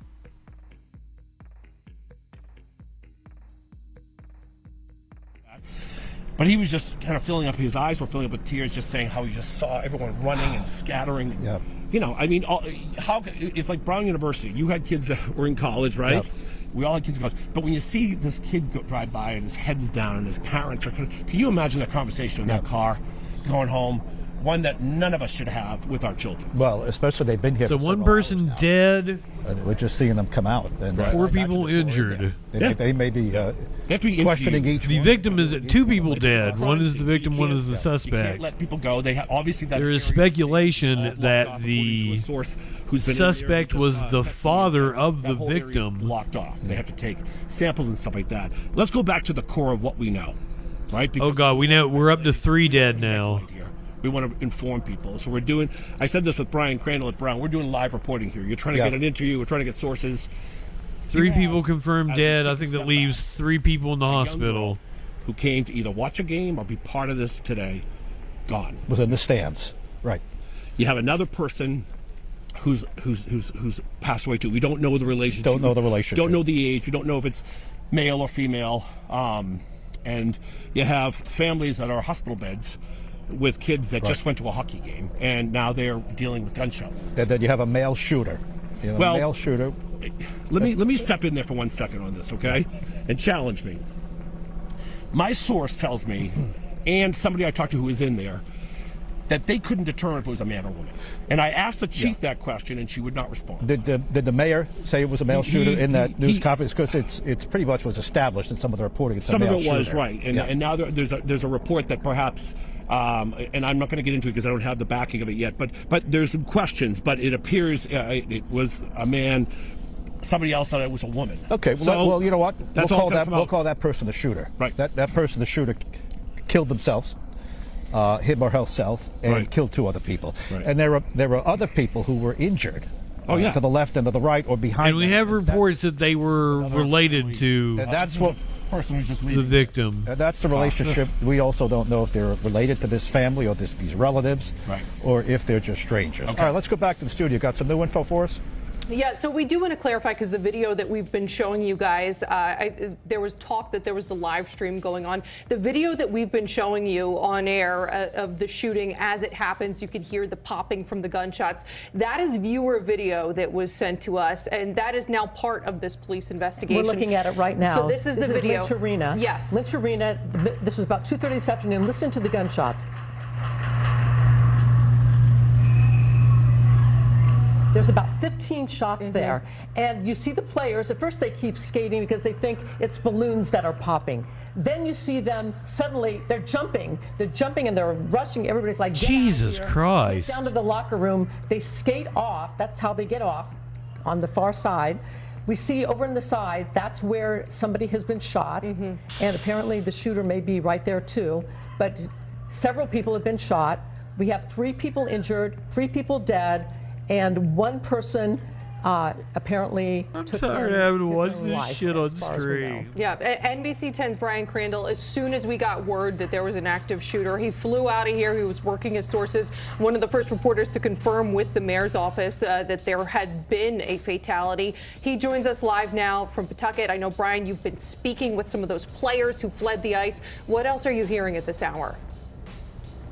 Yeah, well, you know, as you said, just frantic moments on the ice there. We did talk to Seeing the the terror on this kid's faces is just about what was happening, and it's you mentioned heartbreaking. that he thought it was balloons at first. From what he said, they didn't know where the gunshots were coming from. The players on the ice took a second and then just went toward the locker room. I'm on the backside of the Lynch Ice Arena here on Broad Street. You know, police are still here. They have it blocked off. This is the view from the backside. Gene, Dan, Leanna are on the other side. But some players came out this way and went to a nearby convenience store. When we got to the scene, there were players and families waiting to get onto buses, and they did so. Some were over in the parking lot here for I mean, quite a while. we talked to Olin Lawrence, the goalie from the Coventry Johnston team, about what it was like. He was on the ice when it happened. Here's what he had to say. I was on the ice, and I thought it was balloons at first. It was like bop, bop, and I thought it was balloons. But it just kept going, and it was actually gunshots. And after the gunshots, me and my teammate ran right to the locker room, and we just bunkered up and we pressed against. My bad. I'm sorry. We pressed against the door and just tried to stay safe down in there. But no, it was very scary. We were very nervous. I mean, it seems like it was a personal beef as opposed to just like somebody senselessly going into an event. Train and practice. At least somebody got like pissed off and shot somebody. I mean, this of course now happened at a game. It is a holiday, you know, but there was this high school game. There were parents in the stand. His mom was with him when we talked to him. She said she was in the stands, and again, it was. She said the most emotional. Oh, Kenzai, you can go back and watch me crying over Uvalde. And then there's because it happened. It was happening like as I was coming on stream. Tearful reunions outside here in the parking lot. Players hugging parents again before some of them got on a bus to leave here. But you know the information again here that this was. I think it might have been the one that inspired the Just Another Day. Shots and then just go running for cover. So that's what it was like. The first-hand account of what it was like inside the Lynch Arena here a few hours ago in this game between the Coventry Johnston Co-op and the Co-op team from North Smithfield, North Providence, St. Ray's, and Providence Country Day. Oh no, I'm good, Michael. I appreciate that. For this holiday, I'm tired of seeing shootings. Gunshots, and they go scurrying for cover. Sit here, watch the wildest police chases all day. Emily. Brian Crandall live in Pawtucket for us this evening. But just like kids being affected by gun violence, that's just like it's uniquely American and it's disgusting. But you could see behind Brian now some cars starting to go through. A lot of traffic now. We're told that Dexter Street has reopened, so it seems like, and we've been seeing when we were talking with Dan and Jean, the family's finally leaving after hours there on the scene at the arena. So it seems like that area is starting to open up a little bit while authorities continue their investigation. And those poor kids that were involved in this, and even the people in the stands. I mean, this has shaken the community to the core. We want to go back out at Dan. Diseases of despair. You're exactly right, DJ Dub. This, Dan. It's the sign of a decaying society here in our you just heard from Brian hyper-capitalist fucking dystopia we live in. Arena where he saw people running as well. Here in front, we can confirm Dexter Street is reopened, and across from Dexter Street, across from the Lynch Arena, is an old mill building that's now apartments, and that's where Jay lives. Obviously, and honest to God, how much talk to us a little bit about it. This kind of bullshit you look out and you start seeing kind of chaos over here. Could be prevented if we just had driving, through the entrance. Comprehensive health care for everybody. As I was turning out, I just saw. You could just go and see a fucking doctor. Building, and I kind of slowed down. Be able to talk to somebody. Know what was going on, and so I kind of kept going, and then 10 minutes later, I heard that there was a shooting. Yeah. Were these people just running out here and then running to the left and the right? Were they seeking? I don't think it would completely eliminate it, but I mean, shit. They were kind of running I think fucking Medicare for all. Walgreens right there. 50% of shootings, 60%. From what I heard, people got in there and they were panicked. Yep. And that's when employees there called 911. But yeah, I just saw them scatter across the street. I didn't see them run this way. I just saw them run across the street. Were they yelling? Were they? Yeah, Kevin. Fair enough. Panic. I mean, I just had my windows up. I couldn't really hear. Yeah. And can you give us? But like people handle grief differently. Parents, obviously, did you see kids in hockey uniforms? I didn't see anyone in hockey uniforms. I saw a lot of parents kids, parents just running out, just in an absolute frenzy. When you first walked up here and told me the story, you had tears. Usually it is anger that I feel, but seeing those kids, that footage specifically was just chilling to me. Seeing the kids run for their lives in a goddamn hockey rink so soon, especially as 200 feet from where that's what got me. I just never thought that something like this would happen, especially with kids involved. It's something I can't really wrap my head around. Are you born and raised in Pawtucket? Yeah, Fuzzy Simba. From everything that we're getting, it seems like it was some sort of domestic dispute, possibly between a parent and a child. I've been here; they've changed so much. That at least it wasn't just somebody coming in with a fucking so many people AK and spraying the place. Of students and it's wild that I can take solace in that. Things like that. And because I see so many acts of senseless We've been watching violence. another car just coming out with, it looks like parents with kids. We want to stay on this shot, though. And again, just something. CSW, you're a good dude. Even though Brown's, about half an hour away from where we are right now, it still seems far away, but when you see it across the street, it just hits home. Yeah, it's unfathomable to think about. Yeah, and they had a shooting here not that long ago. And could do something like this to people This that is the second, like the that last day 2 off. years? They came here to watch a hockey game with their families on their day off, and somebody. When was the Brown shooting? I don't even remember now. Jay, thanks. We appreciate your time. We really Let do. you go. And take Thanks. care of yourself. Appreciate And obviously, you can see it in his face, and you see it in a lot of faces here, guys. Oh, it was last. God damn, it was just a couple months Just ago. the pain you see on some of the parents and the kids in the car, and Jay across the street. Yeah, it sure hits home, doesn't it? Absolutely. Dan and Jean, thanks. We'll check back in. It with was you guys. December 15th. We talked about what panic it was, not just inside the arena when we saw that video, but then people fleeing the arena to get to safety. We have some new video to show you guys. This was a convenience store. I believe this is the same convenience store where Brian Crandall interviewed one of those hockey players there. This is them all seeking cover in here. When the active shooting was involved, obviously, Patrice. I need to go refill my drink. I'll be right back. It sounded like, and you can see it looks like they're kind of locking. There might be the store owner there watching to see who he's letting in. He's letting in people, making sure that there's other safe people. Anyone looking for cover in that area. These were in the moments right after the shooting unfolded. These look like a mixture of players who fled the ice as well as parents and spectators from the stands. There you can see them again pouring in. This is a very commercial area. Lynch Arena, it's very close. It's like in the downtown area. And so we're probably going to see a lot of video like this because there's a Wendy's right there. There's a Walgreens right there. There's this convenience store, all kinds of stores and restaurants there. Not to mention the video that we showed you earlier of inside. This was being live streamed. And also we have viewer submitted video. Somebody took some pictures on their cell phones. I'm sure there are a lot of parents who are doing that because that's what parents do when they're watching a tournament. And there were so many different schools that were involved in this. We had St. Ray's, Providence Country Day, North Providence, Johnston, North Smithfield, Coventry. All of the players that were skating at that time at Lynch Arena in Pawtucket around 2:30 this afternoon are okay, but they scrambled off the ice and the people in the stands just ducked down. And So this is where they took cover. All the players able to escape, and you see some of the players got out of there and went to this convenience store. Off when he walked in there, and kudos to the store manager, whoever that is in the blue jacket there, kind of waving people in while also trying to lock the door when he saw that there wasn't anyone else, kind of trying to make sure people are safe and shielded inside his convenience store. We just heard from a man there talking about the sense of community he feels in Pawtucket. They feel around this area. I mean, this hits home for so many people, especially when everyone is so raw just weeks after the Brown University shooting. Yeah, and you see those kids in those ice skates. I mean, they were running across parking lots in order to get to this store with their skates still on. That's not easy to do. No. But that's incredible. You see some people there too. Look at the lady offering some water to anybody. Does anybody need anything? So it was people coming together, helping each other. You see people on their phones are probably saying, hey, I'm okay, here I am.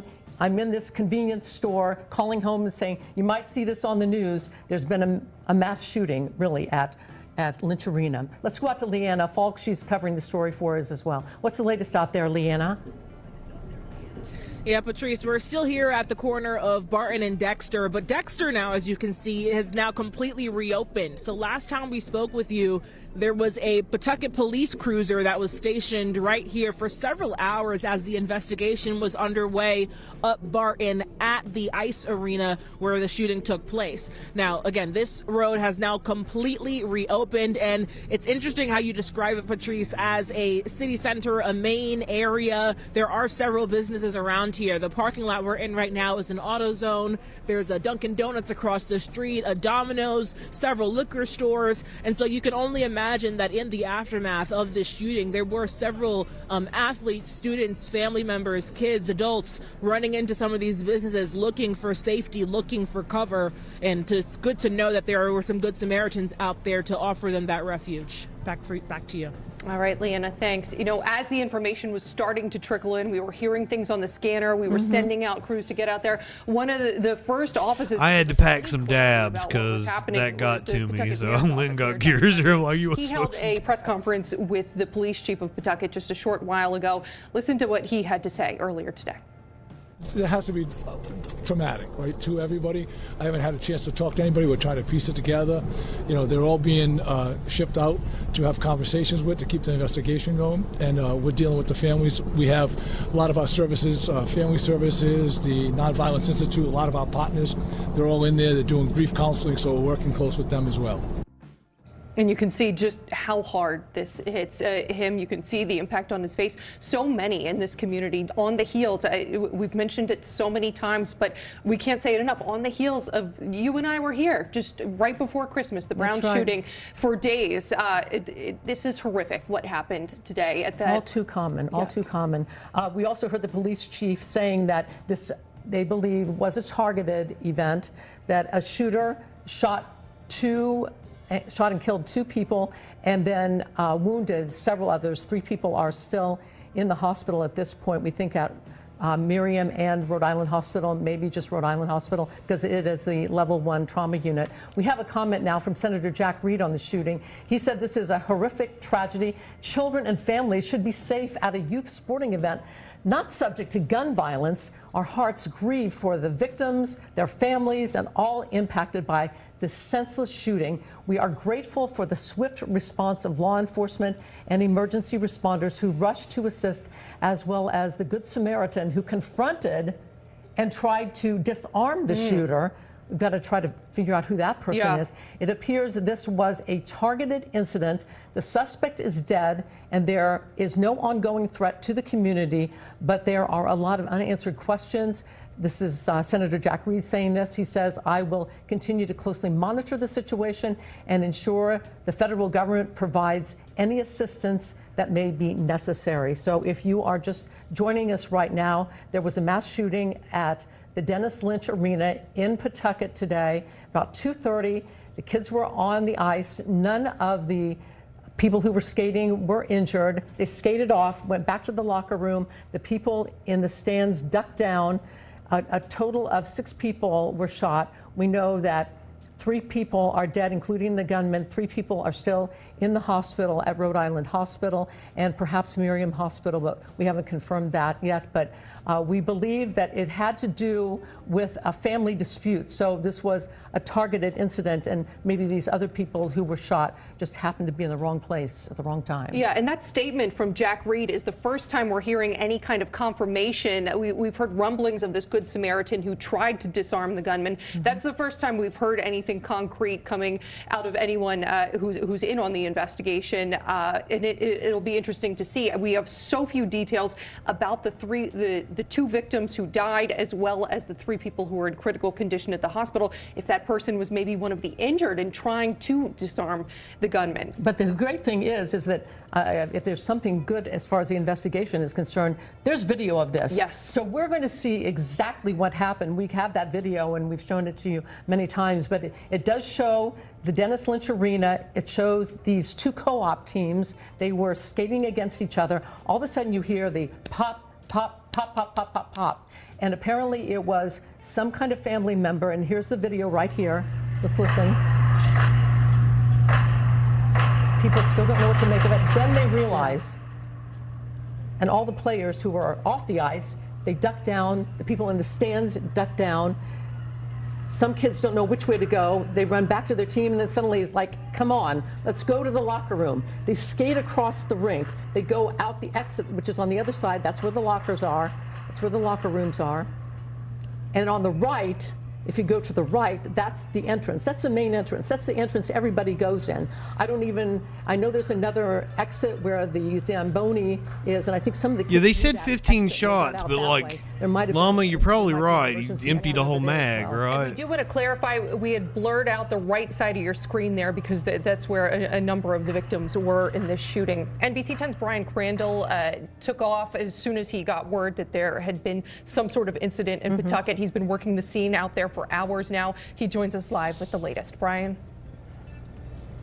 Well, Emily and Patrice, yeah, again, I'm on the backside of the Dennis Lynch Arena, and it's still, police here, they have it taped off. There's still news helicopters overhead as police are trying to piece together what happened here in this apparent family dispute that brought in a much larger community to it, with 2 hockey teams from a total of 4 high schools, these 2 co-op teams, into it. As we've been playing the video on the ice, it's just unimaginable about the players who were out there and the parents and family members who were in the stands on this, holiday school vacation week for a lot of kids coming together. As we said, some of the players came, it appears, out the back of the arena and went into a convenience store down the street here on Broad Street. As I said, as they have it taped off. Chat, did you guys catch what was Broad Street, but just chaotic. What was the age of the kids that were playing? Playing that interview with the. It doesn't say anything about the age of the kids that were in the stands, but like it was like junior high, right? It was like middle school.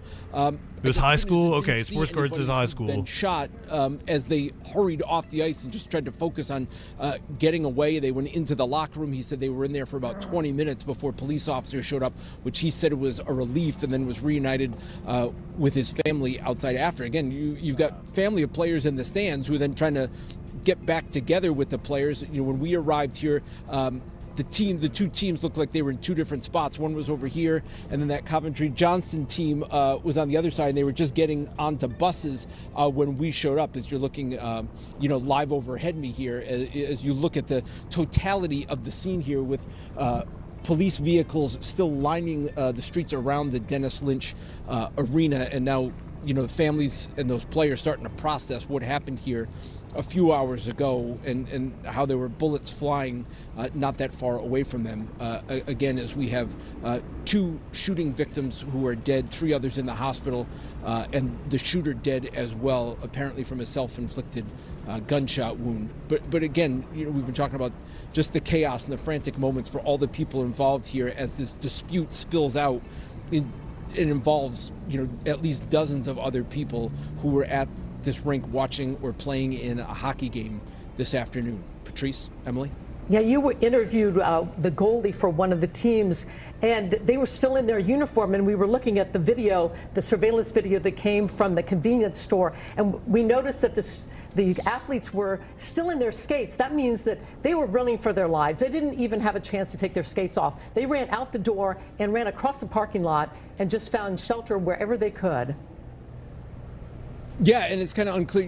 The goalie said they were in the locker room for about 20 minutes, so it's not really clear if then some of them just took off right away outside, because I think some of the people you saw in the convenience store video were from that player's team as well. But again, when we got here, it seemed like the teams had kind of gotten back together and were with parents and staff members being put on to rip the buses to leave the scene here. The game was just in the first period, so it wasn't that far into the game that started at 2 o'clock. And then just, again, people, running for their lives. And again, to do that in hockey skates, to come out onto the sidewalk and the street here to get to the convenience store around the corner, just unbelievable. Brian Crandall, live in Pawtucket for us tonight. As we've said so many times at this point, there are so many unanswered questions, namely a motive. Why would someone open fire? But it looks like it was a family dispute. We do know, we have some idea that it's a family dispute, but NBC 10's Dan Jading and so confirmed family dispute. Working their sources for us, trying to get answers. They join us once again live with more information. Well, Emily, it's funny you mentioned sources. I'm getting texts, names, relationships, possible motive. I'm going to hold off, though, until we get... Speaking of family dispute, the Guthrie family has been cleared. Each other. Right, yeah. This will come pretty quickly, I think, before tonight's 11 o'clock news. We'll know names and possible motive and exactly who the victims are. Yeah, and I also want to come on the air with some breaking news as well from my sources that I've been working on. I can confirm through a top-level law enforcement source that this appears to be a father who came into this arena. There is 1 or 2 witness accounts, and my source confirms it, that he may have been dressed as a woman or was wearing female clothing and a pocketbook possibly. That's from a source, okay? So this will all play out. And that father intentionally targeted family members who were at the hockey game, okay? We know a young girl has died, and we know somebody else has died, and we know 3 people have suffered gunshot wounds. So again, I want to repeat myself, citing my top law enforcement source. that the suspect appears to be a father who may or may not have been dressed in female clothing, may have had a pocketbook. That's according to witnesses and my source. The father may have been dressed in female clothing. Any of the victims are family members, but the police did say that the victims and the we've got some twists coming here. That adds another level, another dimension to this. You also have pictures, and you saw the pictures. I saw one picture. We're not going to show it, though. You saw that. Yes. Allegedly.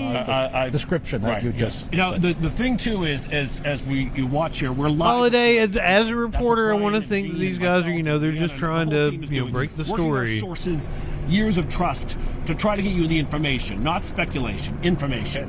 What we can tell you, though, is that, why pick a hockey arena if this was a family event, right? This could have been a domestic in a home, which we cover all the time, sadly, in this world. Yeah. But this was a public place where other victims could have been at risk. I think before the night is over, I think we'll get possibly an answer to that. There may have been relatives, a crime of opportunity. There may have been several family members in one spot at a game. That's a good point. At the same time. Yeah. You've added, another dimension to this. I could tell you that it's happening. Things are moving very quickly, only because so many people know each other in there. Yeah. We're going to get names. We're going to get the relationships, I would imagine, over the next couple of hours. Yeah, and we just saw, just so you know, the human level of this, we just saw a family come across the street, their son in hockey gear, in socks, to go back into the arena to be questioned, and also some of them need to retrieve their cars. We still have a parking lot full of cars. I think what's going on is some right after Valentine's Day, some of the kids may have been kept inside. Yeah, it could have been a ex-biological dad that didn't have custody or something. Some of them may have even been busted. But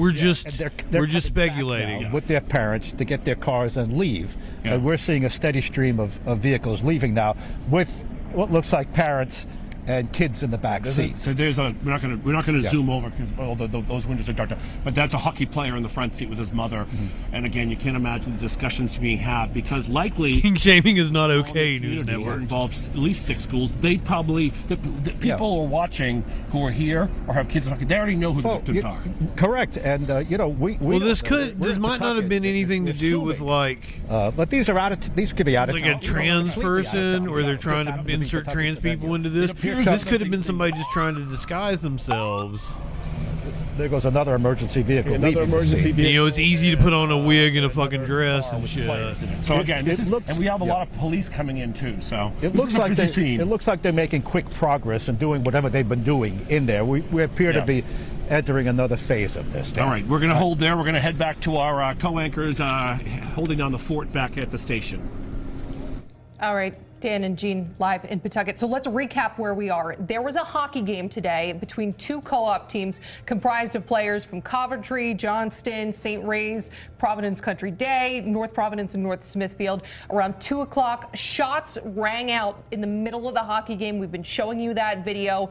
During that shooting, we know the shooter killed himself. 2 other people were killed in that shooting. Right now, it's unclear the dynamics of how those people might know each other. We also know 3 people are fighting for their life in critical condition from gunshot wounds at the hospital at this hour. It was just a horrifying scene for these kids. And I know this arena so well, Lynch Arena, and I know so many of you do too, because it's the main place where high school and younger kids skate. And a lot of the skating teams, the figure skating teams practice there as well, and adults as well. So there is video of this. It was being live streamed. People were taking videos of their children. So we saw exactly what happened. There's going to be plenty of evidence there. We saw this people just skating out there, the students skating in this co-op game, and all of a sudden you hear the pop, pop, pop, which the goalie for one of the teams describes as it sounded like a balloon popping. Then suddenly, when they realize what was happening, they skate off the ice. They go back to the locker room. They hide in the locker room. People in the stands, up on the benches, they duck down. There is actual video of the person who was the shooter. So this is wild. We had blurred that out for you so that you didn't have to see that. But it's not easy to get out of there. I mean, you're talking about, stands on the side of this building. And so you have to go down the steps. So people just ducked down. And you're getting information as it's coming scene. in, It's because something this that just happened in the nobody last should few have to deal hours. with. And this is our community, and we're feeling this as deeply as you are. Our sense of security is The just ball shattered. game started at 2 o'clock. I don't know what time the shooting occurred. They are working their sources. Brian I mean Crandall ball is too, game, as well the as hockey all of our game. Reporters on scene. We're going to get you new information when NBC 10 News at 6 o'clock starts. That starts for you right now. Good job vamping to the, like, this is their big news, so. And we're continuing our coverage of today's deadly mass shooting at the Dennis Lynch Ice Arena in Pawtucket. The arena still an active crime scene tonight, a mass shooting. We've been on the air for several hours already covering this shooting and bringing you updates as they happen. A mass shooting at Lynch Arena, 3 people dead, including the gunman, 3 people injured, fighting for their lives. I'm Patrice Wood. And I'm Emily Vol. Hockey game, which was held on the first day of February school vacation. The game was live streamed online by Live Barn. We blurred out the area where the shooting happened this afternoon, but you can see players skating across the ice away from the scene, and then families and supporters all running from the area. This is where you can see they realize something's happening. They duck down. It's hard to see with that lower third graphic. Then you see them frantically sprint across the ice. Many NBC 10 Yeah, so the shooting occurred up here. and sent this to us. This video will now play an integral part of the police investigation. And here's what we have confirmed tonight. Police say 2 people have died, and also the gunman. And one of those victims described as a female. Originally, they said a young girl, but we heard the police chief say during the news conference that she thought it was 3 adults, but she had not confirmed that yet. But we know that 3 people are dead, including the gunman. Add to that, 3 people hurt, and they are in the hospital right now. Presumably, the most serious are at Rhode Island Hospital, which is a level 1 trauma unit. Yeah, she mentioned that all of them were in critical condition from gunshot wounds. The shooting happened during, as we said, an afternoon hockey game involving 2 co-op teams. So a co-op team is if schools don't have enough players to create their own team, they kind of join up to make one co-op team. One team was made up of players from St. Raphael Academy, Providence Country Day, North Smithfield, and North Providence. The other team was made up of students from Coventry and Johnston. We have Team 10 coverage tonight. We are spread out across Pawtucket working to get you answers. It's a very active crime scene at Dennis Lynch Hockey Arena in Pawtucket. Dan Janig and Gene Valicenti are near the scene of the shooting, and they're live with an update on what's happening right now. Dan? Yeah, so we want to come on the air with some breaking news here at 6 o'clock. And this is information based on my top law enforcement source, who now tells me that it appears police are investigating a father who showed up at this arena at a hockey game that one of his children was playing in. And according to at least 2 witnesses and my source, the father was dressed, would appear to be in women's clothing, may have had a pocketbook, so much so that when he came in, a couple of people were just kind of, surprised and may even took photos of him. We also know that he targeted his Oh God, there's gonna be photos.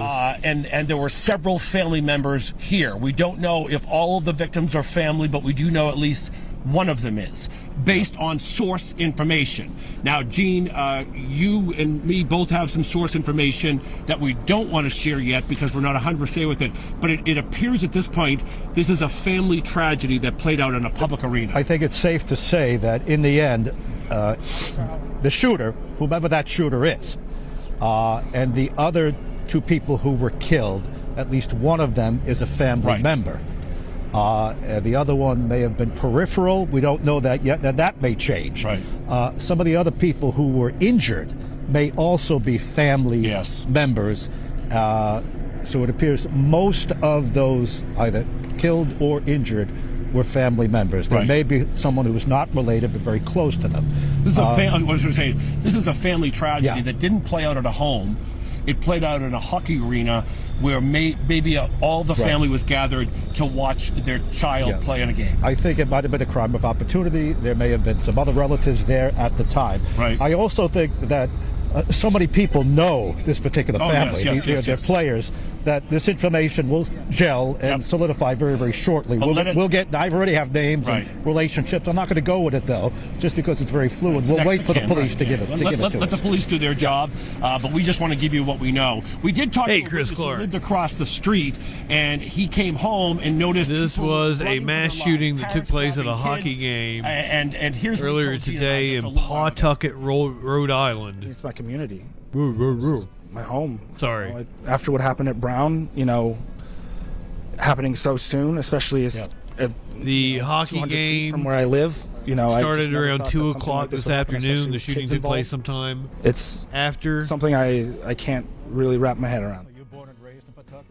Apparently, there are from pictures of the. Meanwhile, back here at the scene, suspect open. We're seeing police arrive. There's a family dispute. Parents with children in hockey gear. Most of them put in the back seat because of the dark windows, and they're leaving. And some of the faces of those hockey players, it would bring you to tears. Yeah, we just saw a family just went in, and the kid was still in his hockey uniform. So some of them fled. Some of them have been interrogated elsewhere. Some of them have been kept in the building, and they're. Hold on, we're that's the local news station. Here's a different news report. Woman says her father opened fire in Pawtucket hockey rink, has mental health issues. He shot my family and he's dead now.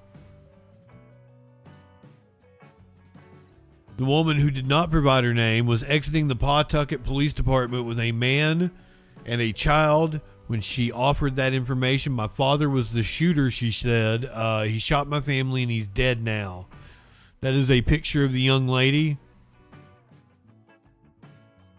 The shooting happened at the Dennis M. Lynch Arena during a high school hockey game just before 3 p.m. on Monday. 3 people have died. 3 others were wounded. That 3 people, that includes the suspect, died of a self-inflicted gunshot wound. He has mental health issues, said the woman who said the shooter was her father. As she walked toward a pickup truck parked across the police department, the woman said she did not know who was killed, but that she was going to the hospital next.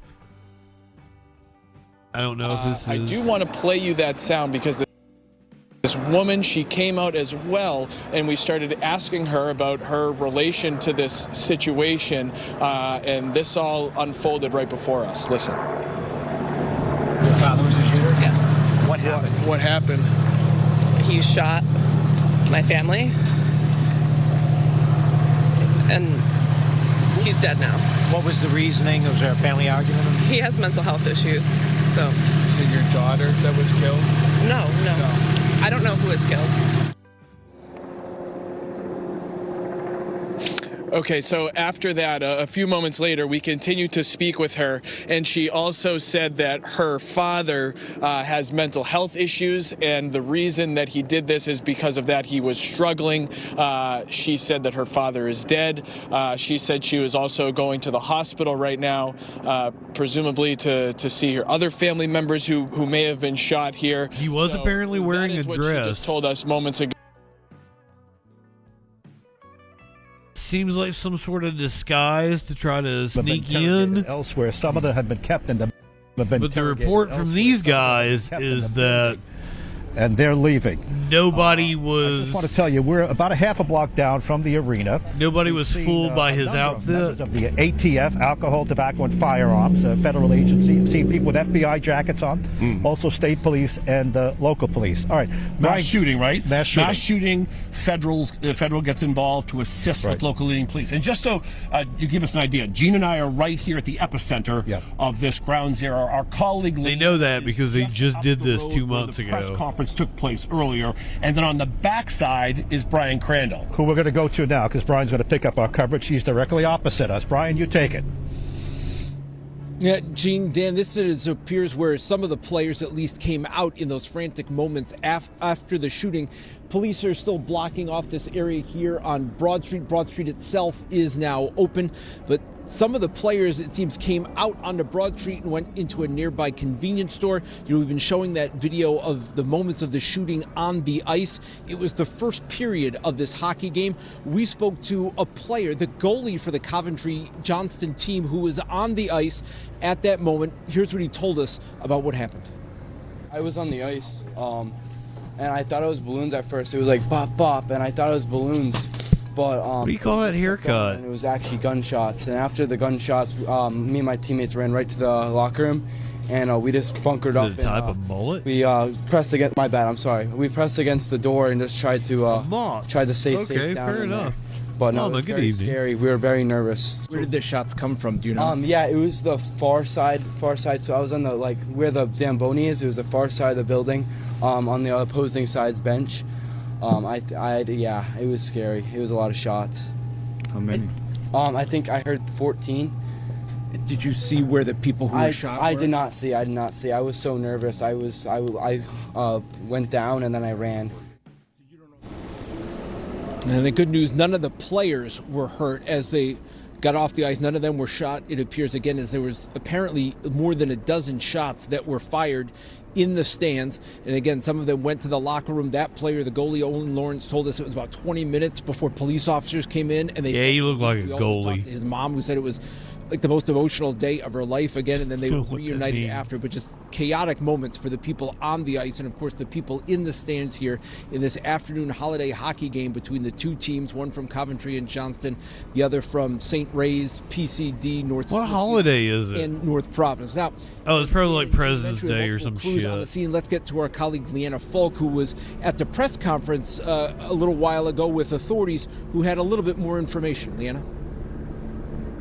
Yeah, Brian, you mentioned the chaos that erupted in the aftermath of this shooting, which the police chief described as a targeted act of violence, and it's one that likely spilled out into this broader community here in Pawtucket. From where I'm standing, I'm at Dexter and Barton, one of the main roads in this area. Lots of different shops and stores. We're in the parking lot of an AutoZone. There's a Domino's and a Dunkin' right across the street. And for several hours, this street right behind me, Dexter, was completely blocked off with a Pawtucket police cruiser as investigators were continuing their investigation. Now, again, they have called this a targeted act of violence. They say there's a possible connection, a family dispute that essentially erupted inside of this high school hockey game and resulting in 6 people being shot, 2 victims, the suspect that was also found dead, and then also 3 people who are currently in critical condition at this hour. Now, we know that this was a high school game. Multiple games are going on throughout the day involving several different co-ops teams,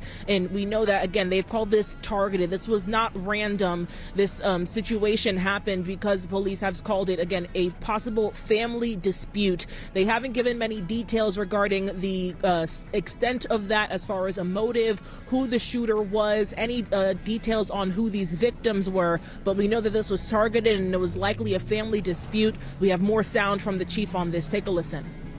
It appears that this was a targeted event, that it may be a family dispute. We cannot release the names of the victims. I found a different angle, but I can't confirm that this is not AI. What happened before we release that information publicly. Now, detectives are currently, they say, interviewing witnesses. This was a packed house. This arena was full of people and onlookers. Patrice has mentioned it throughout our coverage this evening that there were likely several parents that were taking videos of their students, of their children as they were out on the ice. So right now, it is all hands on deck to figure out what exactly led to the moment that gunfire erupted at a high school hockey game. Back to you. Leanna, thank you. The pain of this is being felt across Rhode Island. So many teams were involved in this, so many communities. As we mentioned, a half dozen schools were involved in that hockey game today. They were on 2 co-op teams from across Rhode Island. And each one has put out a statement this afternoon. So I think that we have Coventry Superintendent pretty Dan much Howard, came to from the Coventry boys the knowledge that we're going to garner from this so far. Arena in Pawtucket have been accounted for and are safe. From we need to catch up Michael St. John on the Nancy Guthrie case, because I am begging people, let Let my man at TMZ go get some sleep. Oh, before we do that, let's do this. Since we're talking about shootings, tangentially school shootings, a first of its kind case currently going on in Georgia, where a man is standing trial for his kid shooting up a school. A first-of-its-kind trial in Georgia begins Oh, red today. one. Thank you. The father of an accused school shooter faces murder and manslaughter charges. Prosecutors say Colin Gray bought the gun used in the attack for his son after police had already questioned them about online threats. Gray is the first adult to be charged in connection with a school shooting in the state. CBS News correspondent Skylar Henry reports from Winder, Georgia. He was one of the purest hearts that you could ever meet. Brianna Skirmerhorn says she will be in court every day. Her 14-year-old son Mason was shot and killed inside Appalachia High School in 2024. He was all of the best parts of us and none of the bad. Authorities allege then 14-year-old Colt Gray opened fire, killing 4, including Mason, and injuring 9 others before surrendering. Investigators say warning signs surfaced a full year before the shooting. Did you say something about school shooting? Never, I just told him, I don't know what. Body cam from 2023 shows deputies questioning Colt Gray and his father Colin after receiving anonymous tips about online school shooting threats linked to the teenager. No charges were filed, citing a lack of probable cause. He knows the seriousness of weapons and what they can do and how to use them and not use them. Months later, authorities say his father gave his son an AR-15 style rifle, the same one used in the Appalachia school shooting. Prosecutors say Colin Gray also bought a larger magazine for more ammunition for the semi-automatic rifle. Legal expert Caroline Polisi says a conviction here could open the door to more parental prosecutions nationwide. This is a cautionary tale for other parents out there that are buying their children's guns, that are aware that their child has potentially mental health issues. This, I think, is going to be set as a deterrent. For Skirmerhorn, it's a matter of holding someone accountable. He already died by himself, and that's been hard. So I'm going to show up every day for him. Now, this case is also a new testing ground for a new Georgia law that would allow child cruelty charges to be elevated to second-degree murder. Colin Gray has pleaded not guilty to the nearly 30 charges against him. We reached out to his attorneys. They had no comment. Errol. All right, Skylar, thank you very much. Important reporting there in Georgia. It is going to be very interesting to see what the outcome is in that case. We are moments away from 4:20 in a mountain time zone. Yeah, doing this every hour is gonna run its course. I gotta cut the countdown out. It's fun sometimes.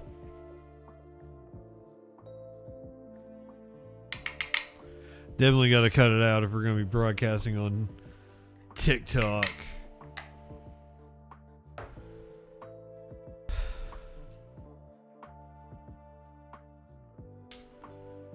On the other side of our marijuana break, we're going to talk about the Nancy Guthrie case.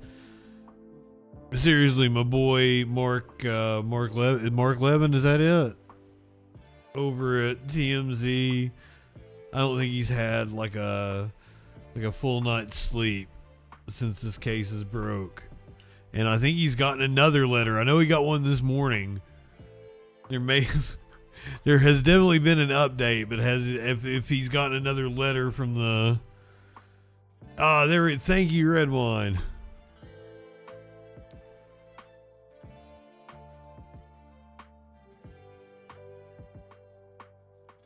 If he's gotten another letter this afternoon, we have an update on that, like just within the last hour from TMZ. Like the most hard-hitting news source on the planet. I can't talk. I probably don't even need more. Less than a minute until 4:20. In the mountain time zone? Like, God, yeah, my eyes are red. Oh, yeah, the last bowl I smoked had all those dabs in it. Yeah, no wonder my eyes are welted.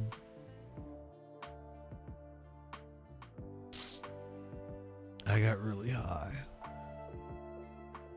30 seconds.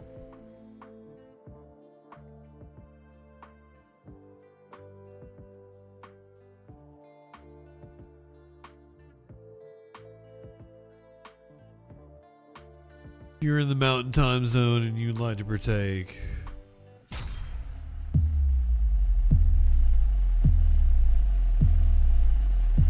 Light one up. Tip one back.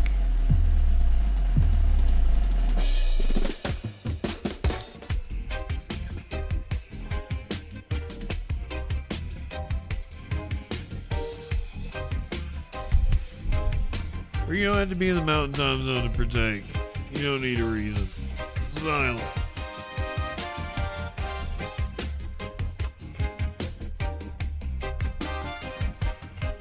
I'm gonna be watching Fela Kuti tonight for Live Music Monday.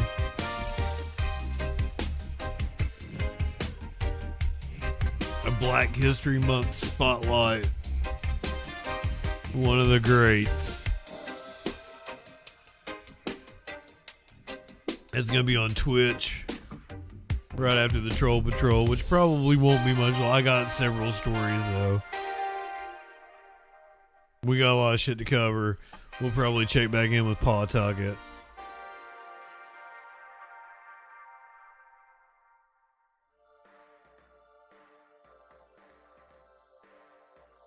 But I want to start off with Nancy Guthrie. We got to get the update on Nancy Guthrie. You're going to hear from TMZ. There was a missing glove that was found. They've apparently recovered DNA from the glove. Search for Nancy Guthrie. It continues as it has been 2 weeks since she disappeared from her Tucson area home. The 84-year-old mother of Today's Show host Savannah Guthrie is believed to be abducted, and new details are trickling out on now day 16 as our own Fox 10's investigative journalist Justin Lum joins us live from the Catalina foothills with the latest. Good morning, Justin. What up, Justin? Hey, Danielle, Anita, as you guys know, our morning crews have been reporting mainly outside Nancy Guthrie's home, but we wanted to give you some more perspective of the area where authorities say they discovered some black gloves. So we're standing just alongside North Campbell Avenue. This is a little more than a mile away from Nancy Guthrie's residence, and this is where the Pima County Sheriff's Department says they conducted a search here and found those gloves. Andrell, take a walk. Head area, which is about 7 to 8 feet away from the roadway here. There is a good amount of traffic. There is some trash and debris in the area, but we are sort of in that zone where these gloves were found. And we know that according to the Pima County Sheriff's Department and the FBI, that those gloves were tested in a private lab in Florida, I believe last Thursday. The FBI then received results over the weekend, awaiting quality control and official confirmation. So this is a very intricate process with many steps. Investigators say the profile is that of an unknown male, which will enter the CODIS system, and then that takes about 16 to 24 hours from when the Bureau gets DNA. So we received this update, I believe, yesterday. So now at some point today, the CODIS system will officially have this profile. Investigators believe the glove with that DNA profile found here in this area matches the appearance, I should note, the appearance of the gloves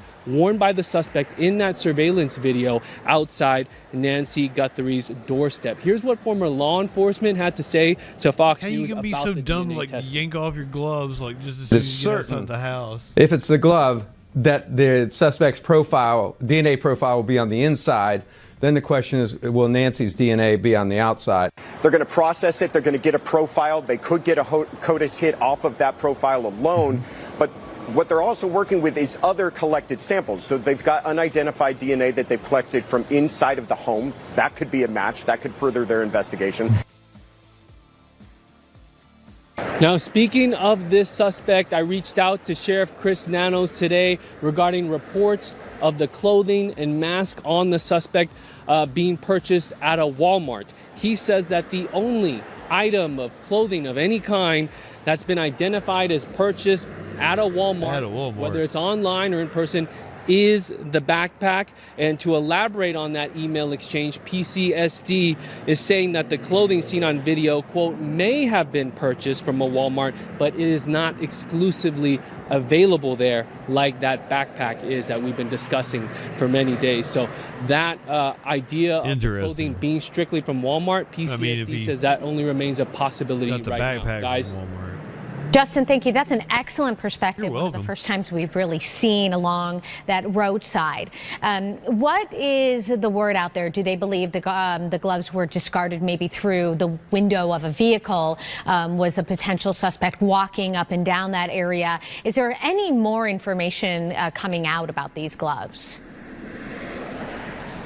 Yeah, some good questions right now. We know that the gloves were found here with the DNA profile. Whether or not those are the gloves that were at the scene of Nancy's home, that is to be determined. But just to give you a look at the roadway here, I mean, this is coming downhill from the neighborhood where Nancy lives. So if somebody was coming from that area and leaving, then they would throw that out of most likely the passenger window instead of going uphill towards the residence and throwing it out that way. And we've seen some crews here walking alongside this area. So we're in roughly the spot about 1.5 miles away. There is some high traffic that comes up and down through Campbell Avenue, but at that point in time when Nancy disappeared, it was about 2 to 3 o'clock in the morning, very dark, no lights here in this area. All the properties are beautiful and they have some distance between them. You see surveillance cameras on them, but you see the cactus, the brush.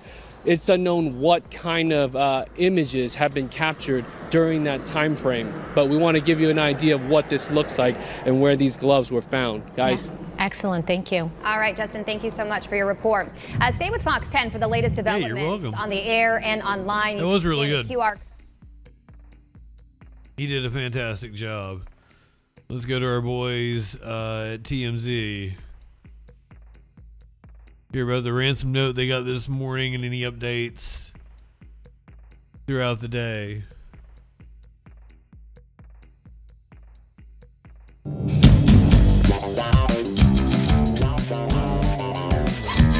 Identity of Nancy Guthrie's kidnapper, where they are, and he has again demanded money, $50,000 up front before he gives up anything. We are making an overture to him. Use us. You don't trust the FBI. You've made that clear. So we have been in touch with the FBI, and they know we're doing this. If you don't trust the FBI because you don't think you're going to get the reward from them, that they'll be shady or whatever, give us the information. We will immediately forward it to the FBI. And that way you have a public record of the fact that you were the person who gave them the information that led to the kidnapper. Right. But she apparently needs some kind of specialized medicine. They can't try to screw you over, as you don't trust the FBI and you believe they don't trust you. So if we have the information, we can vouch for you that you actually provided the information that led to the capture. So we have put this on social media. We have put it on the website. Okay, so here's, would you trust we're TMZ? doing it on our television shows so that if do you think TMZ would narc you out to the feds if you did that? Hey, public record, the pressure is on the FBI to do the right thing. Assuming that your information is correct. If it's not correct, you should know you're committing a crime. In fact, he even says he knows it's a crime. Right. And he's being truthful. But I will say this. I got to remember that we did not expect, after we got the second note, we did not expect to hear from this person. They said, this is it, you're never going to hear from me again. Then they again wrote to us on Friday and said that they were reaching out one more time because they felt like the FBI was not taking them seriously, but they said that was the last time. This time, they want money. This person has reached out. They want money, obviously. They want money. But they also said they saw the latest video that Savannah posted and they felt very badly for her. They really do. But if they felt badly, they give up the information. But I have to protect myself and my family. Okay, then who? This guy is the dude that says that he knows where Nancy Guthrie is, that she's in Mexico. He's been sending letters to TMZ. The actual ransom note, as far as I know, Savannah here paid that. I think we heard, 4 days ago, 5 days ago, something like that, that she absolutely paid that ransom. So this person says, I know what I saw 5 days ago south of the border, and I was told to shut up, so I know who he is, he meaning the kidnapper, and that was definitely Nancy with them. So this is the second another time reference to, he is making it seem like there's more than one person. Right. By the way, the 5 days ago would have been the day we got the first. That's right. Note on That's right. Wednesday. So he's saying that he's worried because he has a criminal record. He had a burglary 10 years ago. And that he is worried that he could either be implicated or by knowing these people and giving up the information, he could be killed. I mean, he goes into this whole long thing. So that's that. Again, if you really want the money, the only way I can think of is work with us. Give us the information. We will make sure, and this is public record, you've given it, we're not going to... I'm asking you, chat, if you're this dude demanding ransom money, do you trust TMZ? Do you let them work as an intermediary between you and the feds? And do you think TMZ would do you right and make sure you got your money? Still, he says no. Tell everybody ahead of time, but we'll give it immediately to the FBI, and then at least you've got something on record. Right. And so, ante up. Couple of things that I find kind of... I think they are going to do the crypto wallet, but TMZ is saying like they need the information that leads to Nancy Guthrie's return, and then they'll vouch for you. And they'll get the money into your Bitcoin account. In this case, that's TMZ's offer, as I understand it. So that is a bulky glove. Now, you know they have found a glove in a field 2 miles from Nancy's house. It is being tested right now for DNA. I think this is a PCR test. That's a very sophisticated test that they do in I can't labs. blame them clinically. And the accuracy is really high. I can't be like they're exploiting tragedy for views and clicks. Hopefully it matches, and then they'll figure it out. I do it every Either day. The DNA that the sheriff's department said they have found in Nancy's home that doesn't belong to Nancy. So if it's a match to that, or it's a match to anyone else that's in the database that the FBI has. No, Jelly, that's not a bad idea. Right. Now they're able to use things like Ancestry.com, and what they're able to do is they can see about a relative, and then they go down the chain, and they might find somebody in Tucson. So there are all sorts of ways, and I hope that happens here. Here's my doubt. And if somebody started sending me shit about ransom letters, I'd do the same thing TMZ's doing. If you think about it, if that person kidnapped Nancy, what he had to do... Is he looking like he's not proud of himself right there in that first frame? Oh, God. Oh, God, I've seen this before. I know who this is.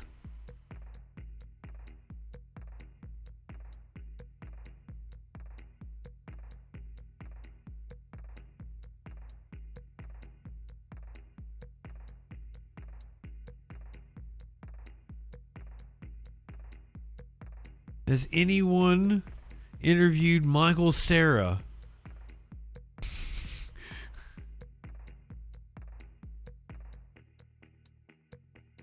Anyone interviewed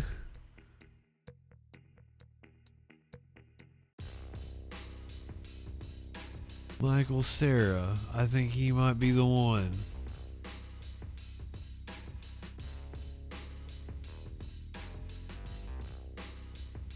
I meant to put in the GIF.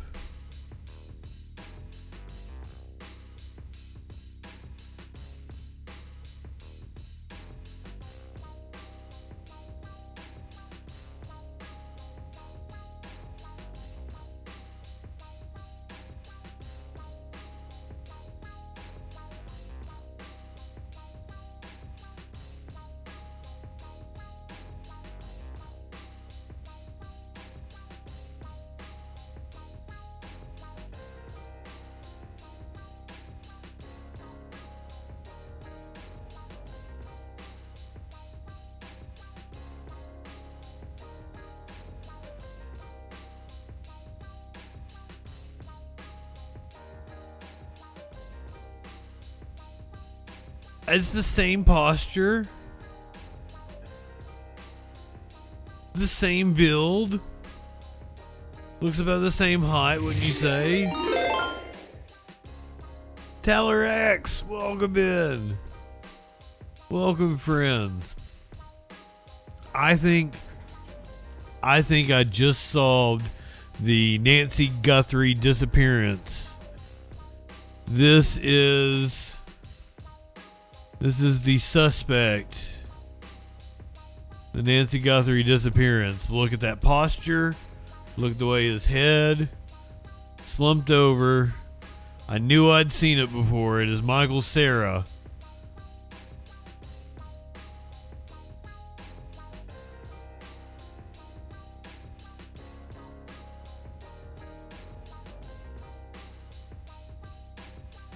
I think I'm on to something. If that Welcome, Raiders. Nancy, Pork nickel. what he had to do is get back in his car and drive away, right? Right. If I had a pork nickel What's for the every first thing time you somebody would do said that. when you get in the car? You take off the glove. You take off the glove. But you the can't. part that doesn't make sense to me is, yes, you take off the glove, but you probably don't throw it out the window a mile from the house, a mile and a half. That's the part I'm talking the about. house. And it's like, and you throw one glove out? That's what I'm O.J. saying. Simpson.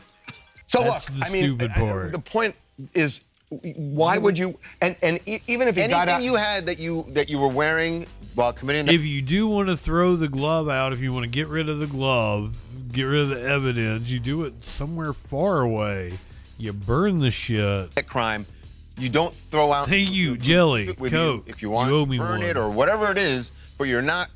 Flo you're not also going- owes me a certainly not Coke. a mile from her house. You're in the desert, right? So you're out in the middle of the desert and you're driving wherever you're going to go. If you were going to throw it out the window, you would wait until you were out away from anything why would you else. throw it out? Period. For I somebody to agree. find it. I agree. It's like this guy was doesn't add this up. guy was so careful to completely cover himself so he wouldn't leave any DNA or evidence. And if he's got his hand in the glove and he's that concerned about identity, why would he just toss it out 2 miles away where you know you're going to find it? Right. So that's why, look, maybe it is the glove and maybe there's something we're not thinking of, which would be great.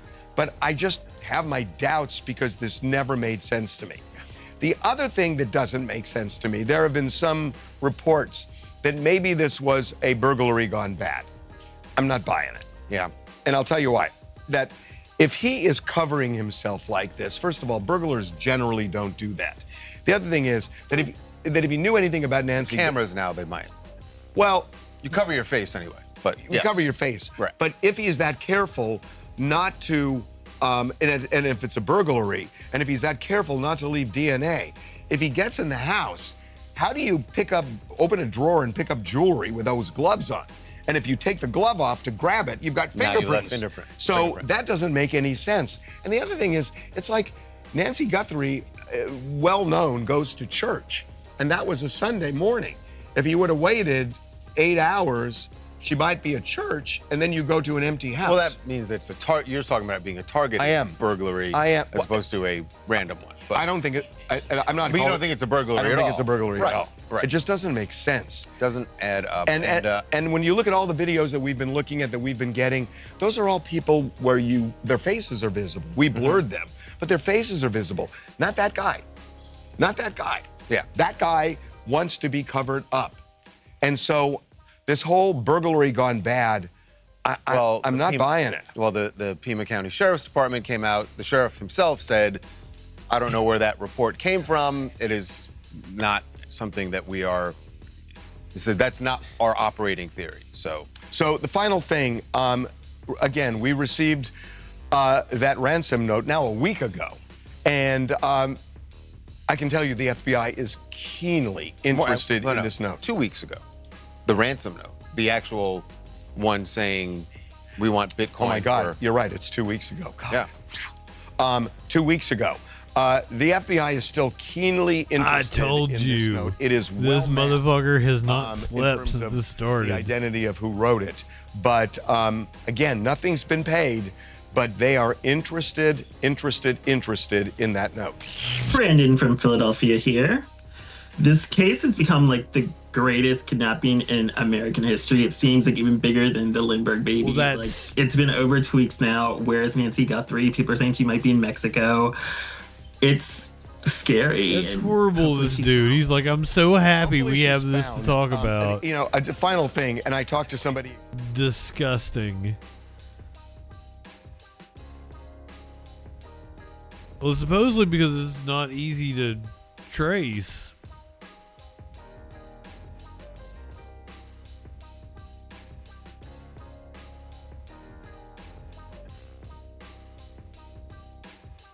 Two U.S. Navy ships apparently collided in the Caribbean, and it was caught on camera.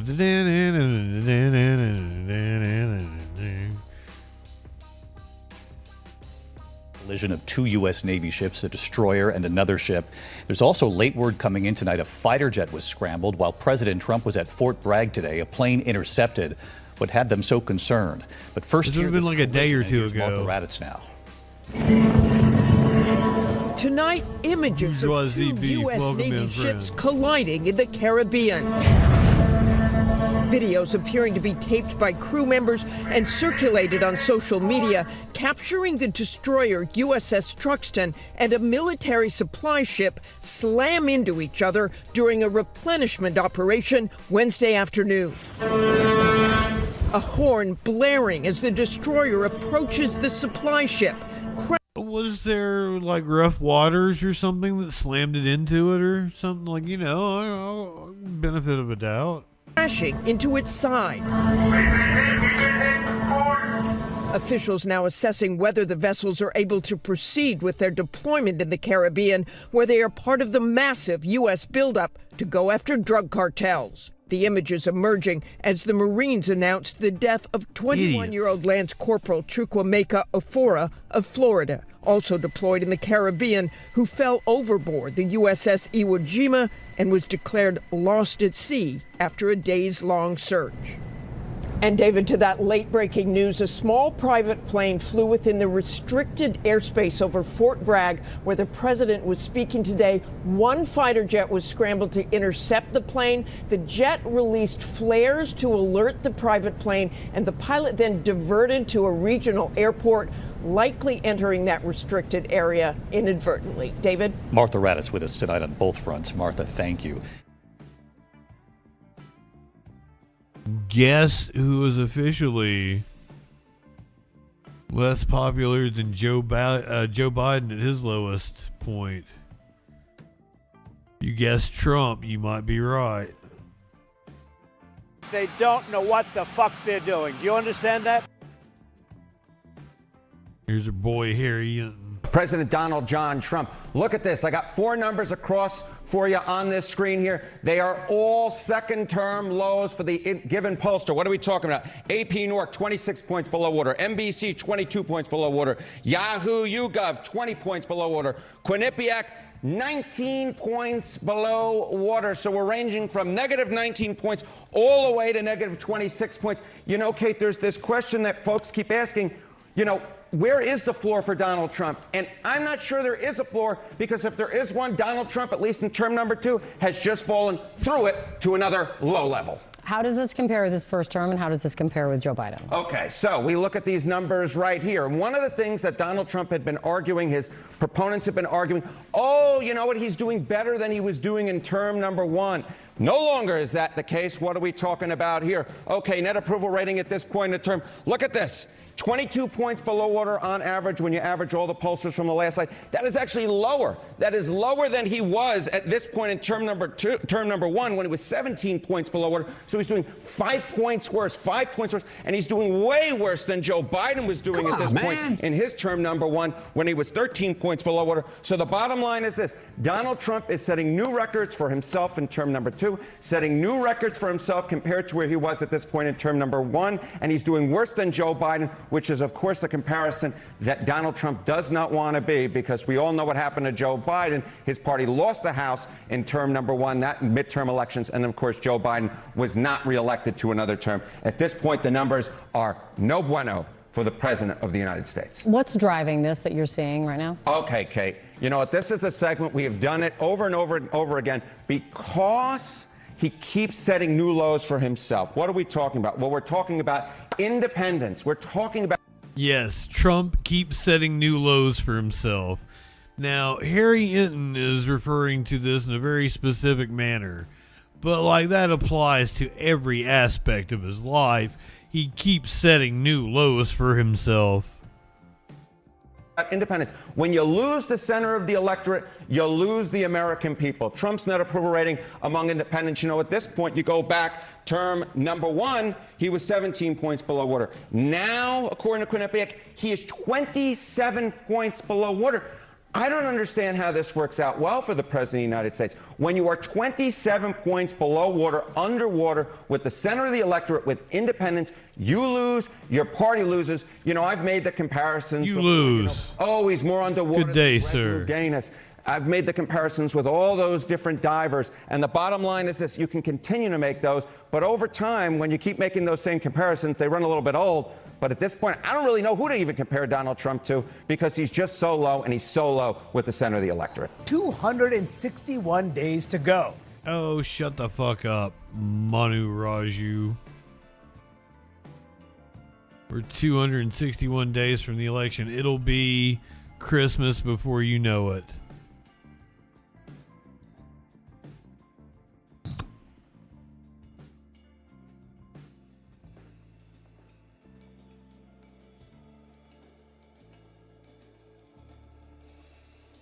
This is the first time I've hit on this, but there's a major fire. No, I think we might have covered it right before the Hey Michael, welcome in. What's bullshit, my friend? I think we might have hit on it right before the scandal really blew up. Mayor Karen Bass of LA not looking too good.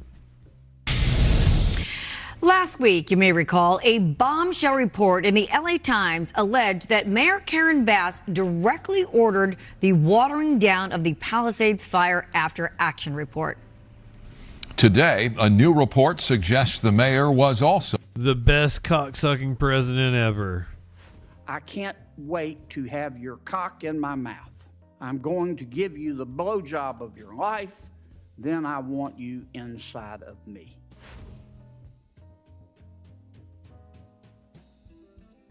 I mean, it's objectively that you can look at the polls he cited and see that that's what Trump's numbers are. the ultimate authority on media strategy, press inquiries, and damage control. That piece, the latest from Sorry it hurts your staff writer Aline Chekmedian. And Aline now joins us with more on this new report. So, Aline, first of all, just great reporting. And, you know, this email that you reviewed... She's giving me Amish vibes. I don't know if it's the intricate roofing, the shirt, the way she's got her hair back. Between LAFD Captain Eric Scott and the Bass aide was sent on October 9th. Can you just explain the context of that timing? It was a busy few days, I know, in the fire response. What did you learn from that email? Yeah, I'd be happy to. So we reviewed these new emails today, kind of showing, or this week, about the... Her name is Aileen. She's like, this is definitely an Amish woman, isn't it? Or a Mennonite. Aileen Chekmedian. Maybe she's Russian. She's an investigative reporter for the LA Times. Huh. Armenian. There we go. The city's damage control efforts. This was in the days after the public learned what caused the Palisades fire. A few months ago, this was in October, federal officials determined that and announced publicly that the Palisades fire was caused by the rekindling of an arson fire that happened a few days earlier. So after that, the LAFD was getting a lot of questions about how and why they didn't fully extinguish the smaller earlier fire, and that it was you can see why I could think she was Amish. A few days later, with the heavy winds that came. We were able to review these emails that kind of revealed more about what was going on behind the scenes at the time. So LAFD was looking to Mayor Bass for guidance on whether the fire chief should continue to do interviews after that first day, which was also the day that they put out the after action report that you mentioned earlier, and whether they should hold a press conference. There were some concerns about a press conference inviting tough questions. And so, these new details about Mayor Bass's role behind the scenes for the rollout of the after action report is coming out right after, our report last week, which the mayor denied, that she had a hand in other decisions about the after action report, specifically the changes that were made that downplayed the city's failures. So, Aline, the mayor's office says this is essentially standard practice. The mayor involved with decision making for all city departments. Is that your sense here? Yeah, the mayor said that she's involved in every city department for issues big and small. So that, of course, she was involved in the rollout of the after action report. She had several meetings with the LAFD about it, she said. The emails also that we reviewed also show that she was having meetings about the after action report back in July before it was even completed. And Aline, the mayor herself responding to your report last week on the after action report and calling your reporting misinformation and questioning your use of anonymous sources. So what is your response to that and her calling your piece last week misinformation? We spoke with sources that had talked with the mayor's confidants about what happened during that time, and they said that the mayor reviewed an early draft of the after action report and was concerned about it because of the potential for legal liability. We reported that these sources said that Mayor Bass wanted some of the top findings removed or softened, and we reviewed multiple drafts of the reports that we got a few months ago through a public records request, and we found out that that's what ended up happening. We analyzed all the reports and were able to determine that. So where does your reporting on the fire go next, Aline? So we have some other reporting. I can't say much, but we will have more stories about this. So stay tuned. The work continues, and it's great work you're doing. Aline Chekmedi, an investigative reporter at the Los Angeles Times. Thank you for your reporting and your insights for us on the air tonight. Thanks for having me on. Yes, thank you, Dutch woman. We greatly appreciate it. We got a few crime stories we're going to do here.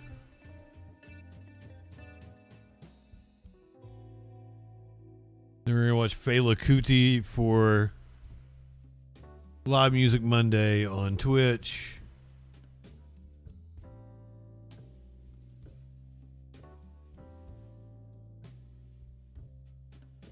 A jewelry store employee apparently fought off some armed robbers. Caught on camera, a local jewelry store clerk takes a huge risk when an armed robber threatens her.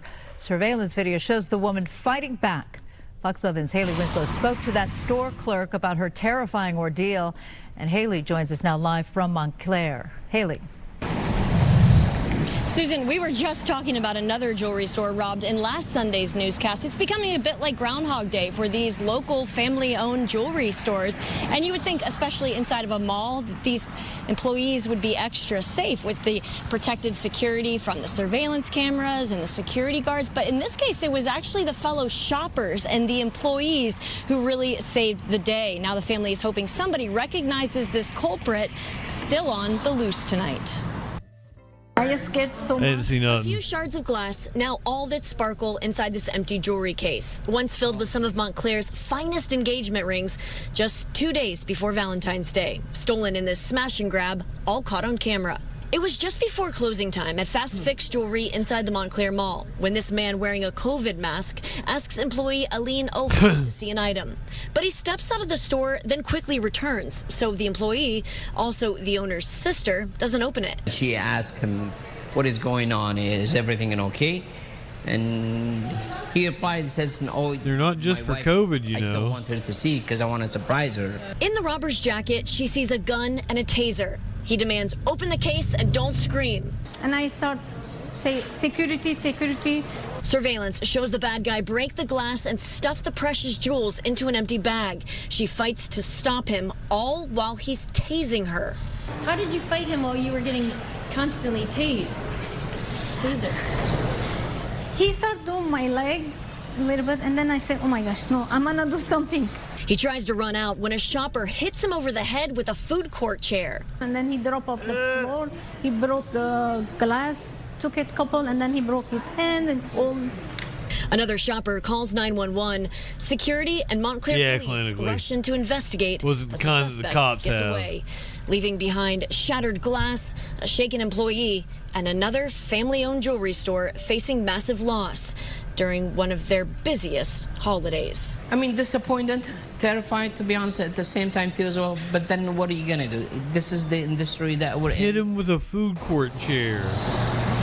And now the owner is understandably skeptical of everybody who walks in the door, and he looks at me and he's like, how am I supposed to operate business like this? They want more enforcement and stricter punishments because this is not the store's first burglary, and they're afraid it's Man, gonna get why are worse you looking before at it me gets like better. that? Reporting live, I'm Haley Winslow. I'll send it back to you, Susan. Haley, any estimate on how much they lost? They're actually still counting the items. A lot of those rings in there were $18,000. He wanted to see a necklace that was about $20,000. And you know, the crazy thing is, Susan, that he parked under the surveillance camera outside of the mall that didn't have a working camera. So they don't know if it was an inside job or it was just a coincidence. Holiday, I can't answer your question. The question that you asked on Twitter, because I have no fucking idea. But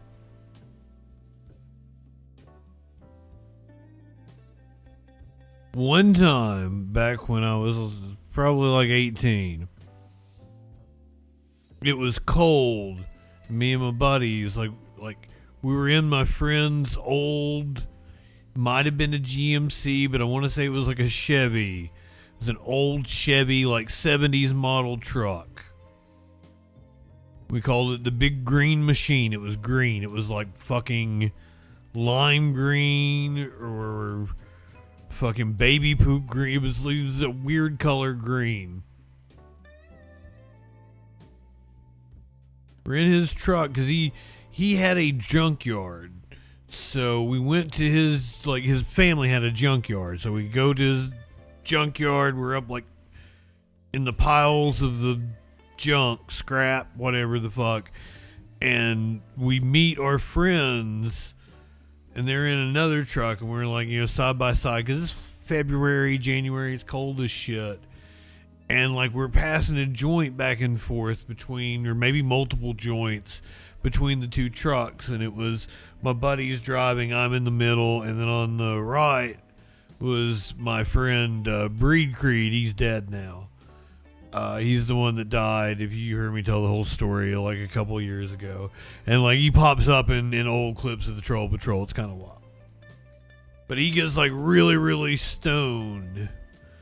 And his name was Jason Creed. And yes, he loved the band Creed. That's where it came from.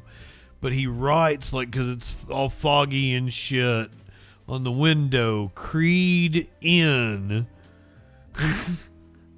And then like he didn't know what he wanted to write after that. He's really stoned. And he's like, Creed in what? Creed in, and like it's driving him crazy. And he's like, Creed in Wopta? And everybody's like, why'd you say it like that? And he's always like, Creed in Wopta. And that's what he wrote on the thing. And that's what I think of anytime I see somebody saying that. The most meaningless story ever. But I see somebody say that, and I think Creed and Wopta. 25 years later.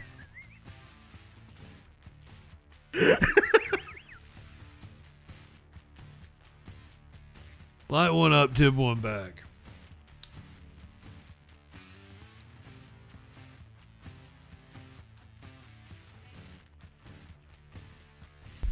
Like, I don't have a very good memory. I don't remember things well. But I see, because porn stars say it. Oh, like OnlyFans models or something. I don't know what it is. And I see them saying it all the time. And it's all I can think about. I see him vividly saying it. It's like I'm sitting right beside him that very day again. And he's writing Creed and Walter on the window. It was a powerful message.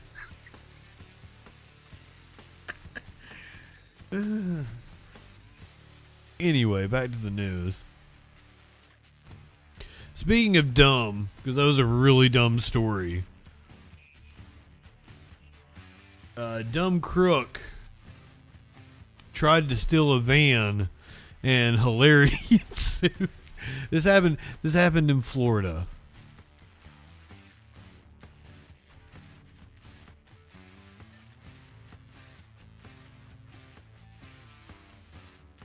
A suspected burglar busted by his own blunder and caught on camera. The whole ordeal. Oh, yeah. Trish Kostakis joins us live in Hialeah where it all went down. Hey there, Trish. Hey guys, yeah, hey there, Trish. Hialeah police arrested the man, and they say that when he was attempting to rob that landscaping van, he actually got inside and got locked inside the van and ended up kicking and screaming for those outside the van to help him. Take a look.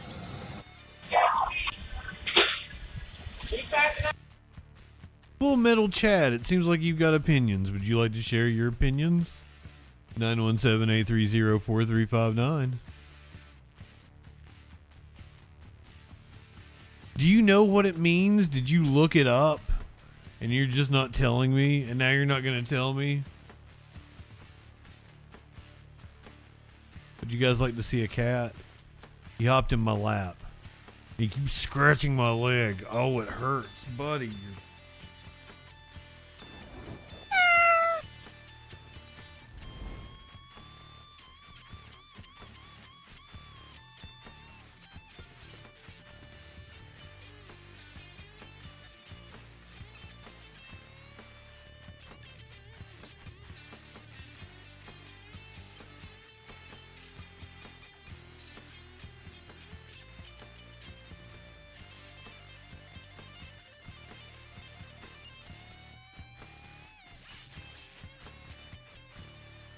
Your claws, they hurt so bad. Need some kitten mittens.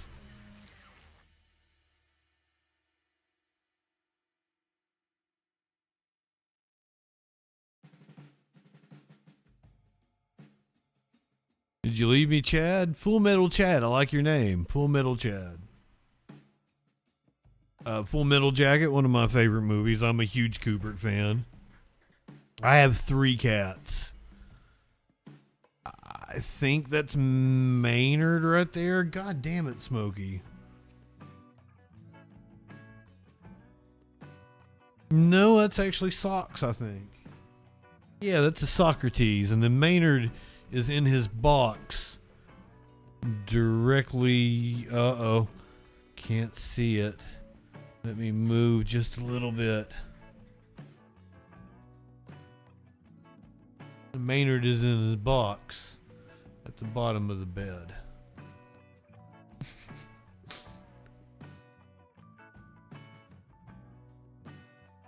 God damn it, buddy. Ow, that hurts so bad. Where'd you go to, Chad? Hey, Chad, buddy. You don't seem like such a Chad right now. You gonna interrupt me talking about some bullshit we weren't talking about and then just ignore me? Yeah, we'll go back to this dumb crook story then. A suspected burglar busted by his own blunder and caught on camera. The whole ordeal. Oh, yeah. Trish Kostakis joins us live in Hialeah where it all went down. Hey there, Trish. Hey guys, yeah, well, Hialeah police arrested the man, and they say that when he was attempting to rob that landscaping van, he actually got inside and got locked inside the van and ended up kicking and screaming for those outside the van to help him. Take a look. That's the voice of this man, Dean Young, yelling from inside of a locked van. Burglary of an unoccupied car and criminal. Help me, I'm trying to steal this van. Young was before a judge locked Thursday inside. after police say he attempted to rob this landscaping van. You can see in the video him getting out of his car, crossing the street, and getting inside the van. The owner of the van locked the vehicle when he started landscaping. That's when Young began screaming and kicking the doors for help because he was locked inside. I guess the gentleman was trying to steal his things, but unfortunately, he got locked in. Nursey Toledo, the homeowner, says he was banging on the door for a while. He can't breathe. He was saying, "Get me out of here, I can't breathe." He would say, "Papi, help." The police were called, and as you can see in the Ring video, officers were getting Young out of the van. The arrest form says the landscapers did not let Young out until police arrived. There was, machetes inside the truck, and he could have just come out and hurt anybody, so they left him in there. Young tells police that he was handing out business cards when a dog chased him. He got scared and ran to the truck for safety. But video shows a different story. I think it was kind of actually funny. I call us a dumb crook. Yeah, I guess now he's watching the news and inside the jail. It's a plausible story, I guess. They didn't have him on camera. Tonight. Well, Dean Young is currently being held at TGK and in bond court today. It was revealed that he was free on bond from a previous case. The judge today set his bail at $1,500, but he will remain in jail. Reporting live at Hialeah Police, Trish Christakis, NBC6 News. Definitely. I mean, yeah, the van wasn't worth that much.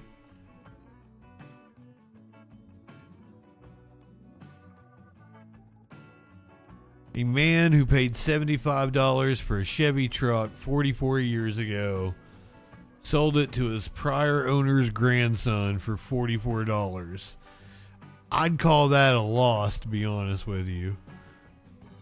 Oh, I hadn't seen the truck yet.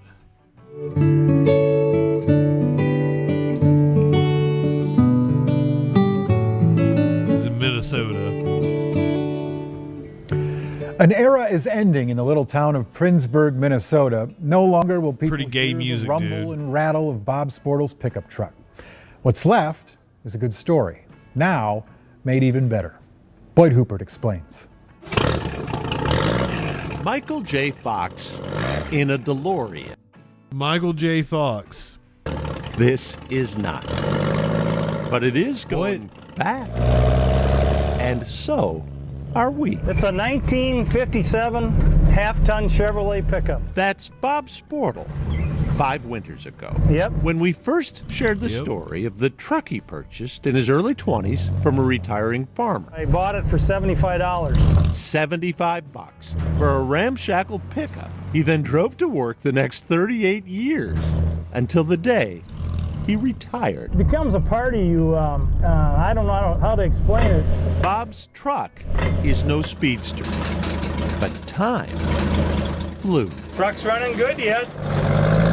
His they don't make them like they used to. Is now 63. Its remaining steel as thin as gas station toilet paper. Its exhaust and rattles a clattering symphony, reverberating through Princeburg, which is, by the way, the truck's only soundtrack. There is no radio, never was. This is where it would have been, right here. It's a real man's truck. You don't get soft driving this one. You do grind the gears. There's first. Of your wife. It's getting more and more worn out. These holes, this is where the parking lights were. The brakes aren't working very well. I love this dude. Rusted out. Grandkids want to ride, and what if the door pops open? Catches on here a little bit. I usually hear it at least once a week, twice a week. I want space, yep. When are you going to get rid of it? We need the room in the garage. Which is why that trailer now sits in front of Bob's truck. The trailer connected to Tom Leenstra's truck. Do you ever think this day would come? No. Tom Leenstra, grandson of the late John Vanderveen, the farmer who sold his truck for $75. I've been working on this for 10 or 12 years. And then his relatives got on me too. I bet there's nobody happier than Kathy right now. Negotiations went swiftly. $75. Bob could have gotten more. He bought it for $75 and he's selling it for $75. I mean, so that's good. More than just a truck for you. Yeah, it's like riding with my grandpa again. Tom was 9 when his grandpa sold the truck. But yeah. In his 50s. I wish he could be here. As it's coming back. That's good. Actually, better than good. Awesome. This is it. I'm done. The satisfaction one feels having done If I don't fall off of here, huh? the right thing. There's the keys. Thank you, sir. The key Tom's grandpa once carried in the pocket of his overalls. Yeah, isn't that something? And the 57 Chevy, leaving town down a straight road that came full circle. I hope he fixes it up. Boyd Hubert, Carol 11 News. Restores the body. Princeburg. Boy, some things are just priceless, aren't they? Well, the truck is now at home in Wilmer. Tom says he may replace the suspension and the engine at some point, but for now his plans are simple. He's going to drive his grandpa's truck, just the way it is. Oh, not even going to fix it up. Great stuff, right? Yeah. I mean, it's those family mementos, the relics. They just I mean think so that's a much. steal for $75. In the family. Reminds me of when my dad and I go fishing up on Rainy Lake. There's a walleye hump that we call the 57 Chevy. Because Did he we always say there's a snag our walleye lindy rigs hump? on it. Like there's a sun. Did he just say there's a walleye hump? Me of when my dad and I go fishing up on Rainy Lake. There's a walleye hump that we call the 57 Chevy.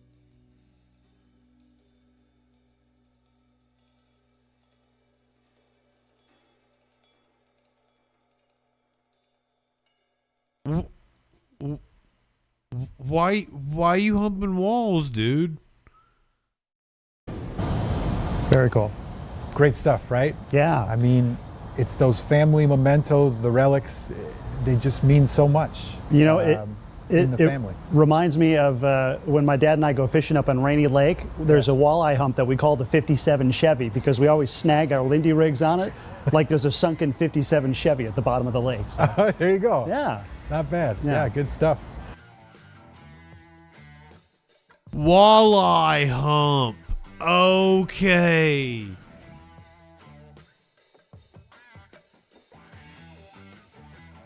The fish walleye. What the hump?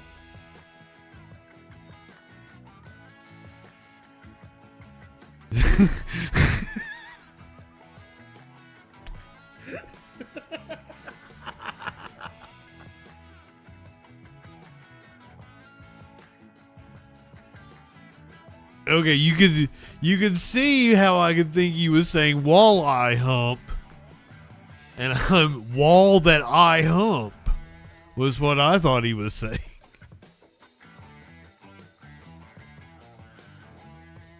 Fucking Warlord doesn't know what a walleye hump is.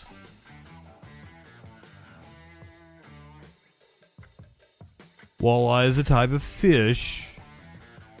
I assume a hump is like a place where they congregate under the water. A walleye hump.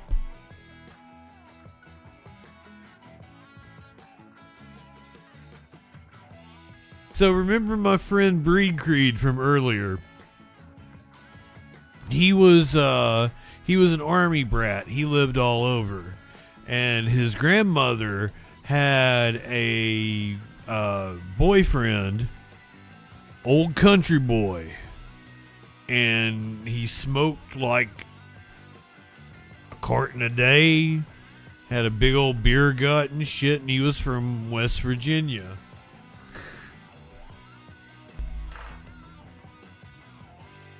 And I don't remember, his cousin was like a little, 6-7-year-old, 6-7.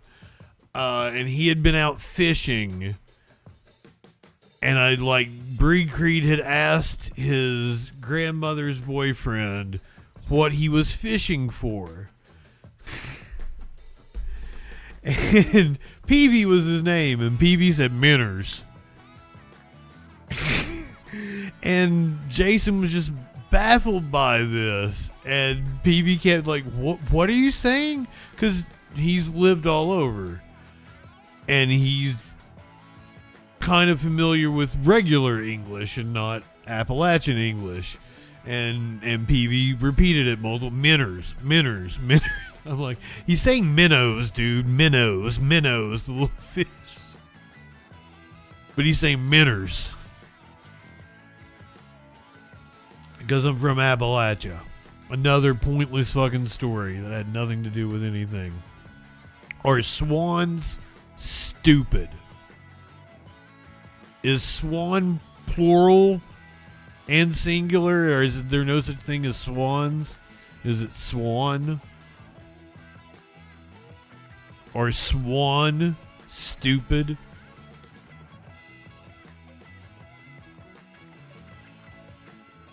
I think that's correct. Or swan, because I definitely shouldn't be calling an animal stupid if I can't get the proper Swiss.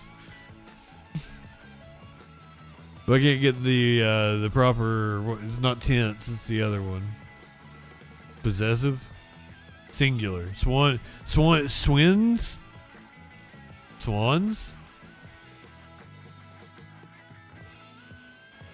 They're assholes. Interesting.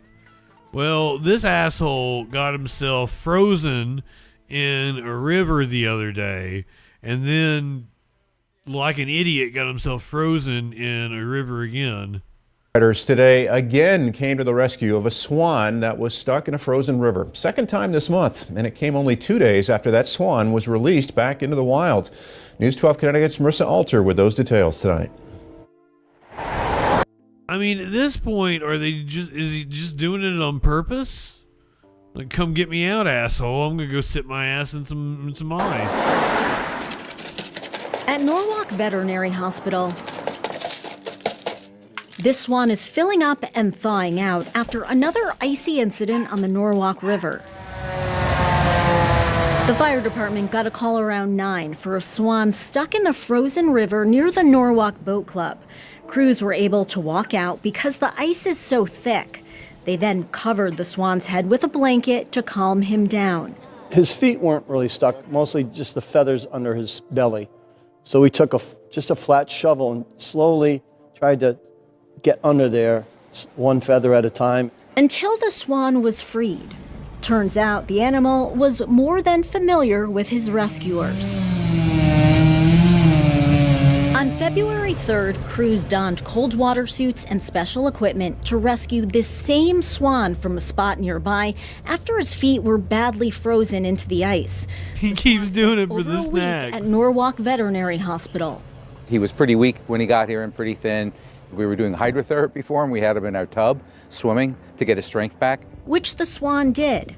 Norwalk Animal Control set him free 2 days ago. He was fine when they released him. He was swimming with his mate. Until this sticky situation reunited him with his prior heroes. The temperatures have been pretty moderate the past couple of winters. So as a result, these waterfowl stay around. And with this enormous amount of ice and the freezing cold weather we've had, they're not really used to dealing with that. You know, they're helpless and we're there to help them.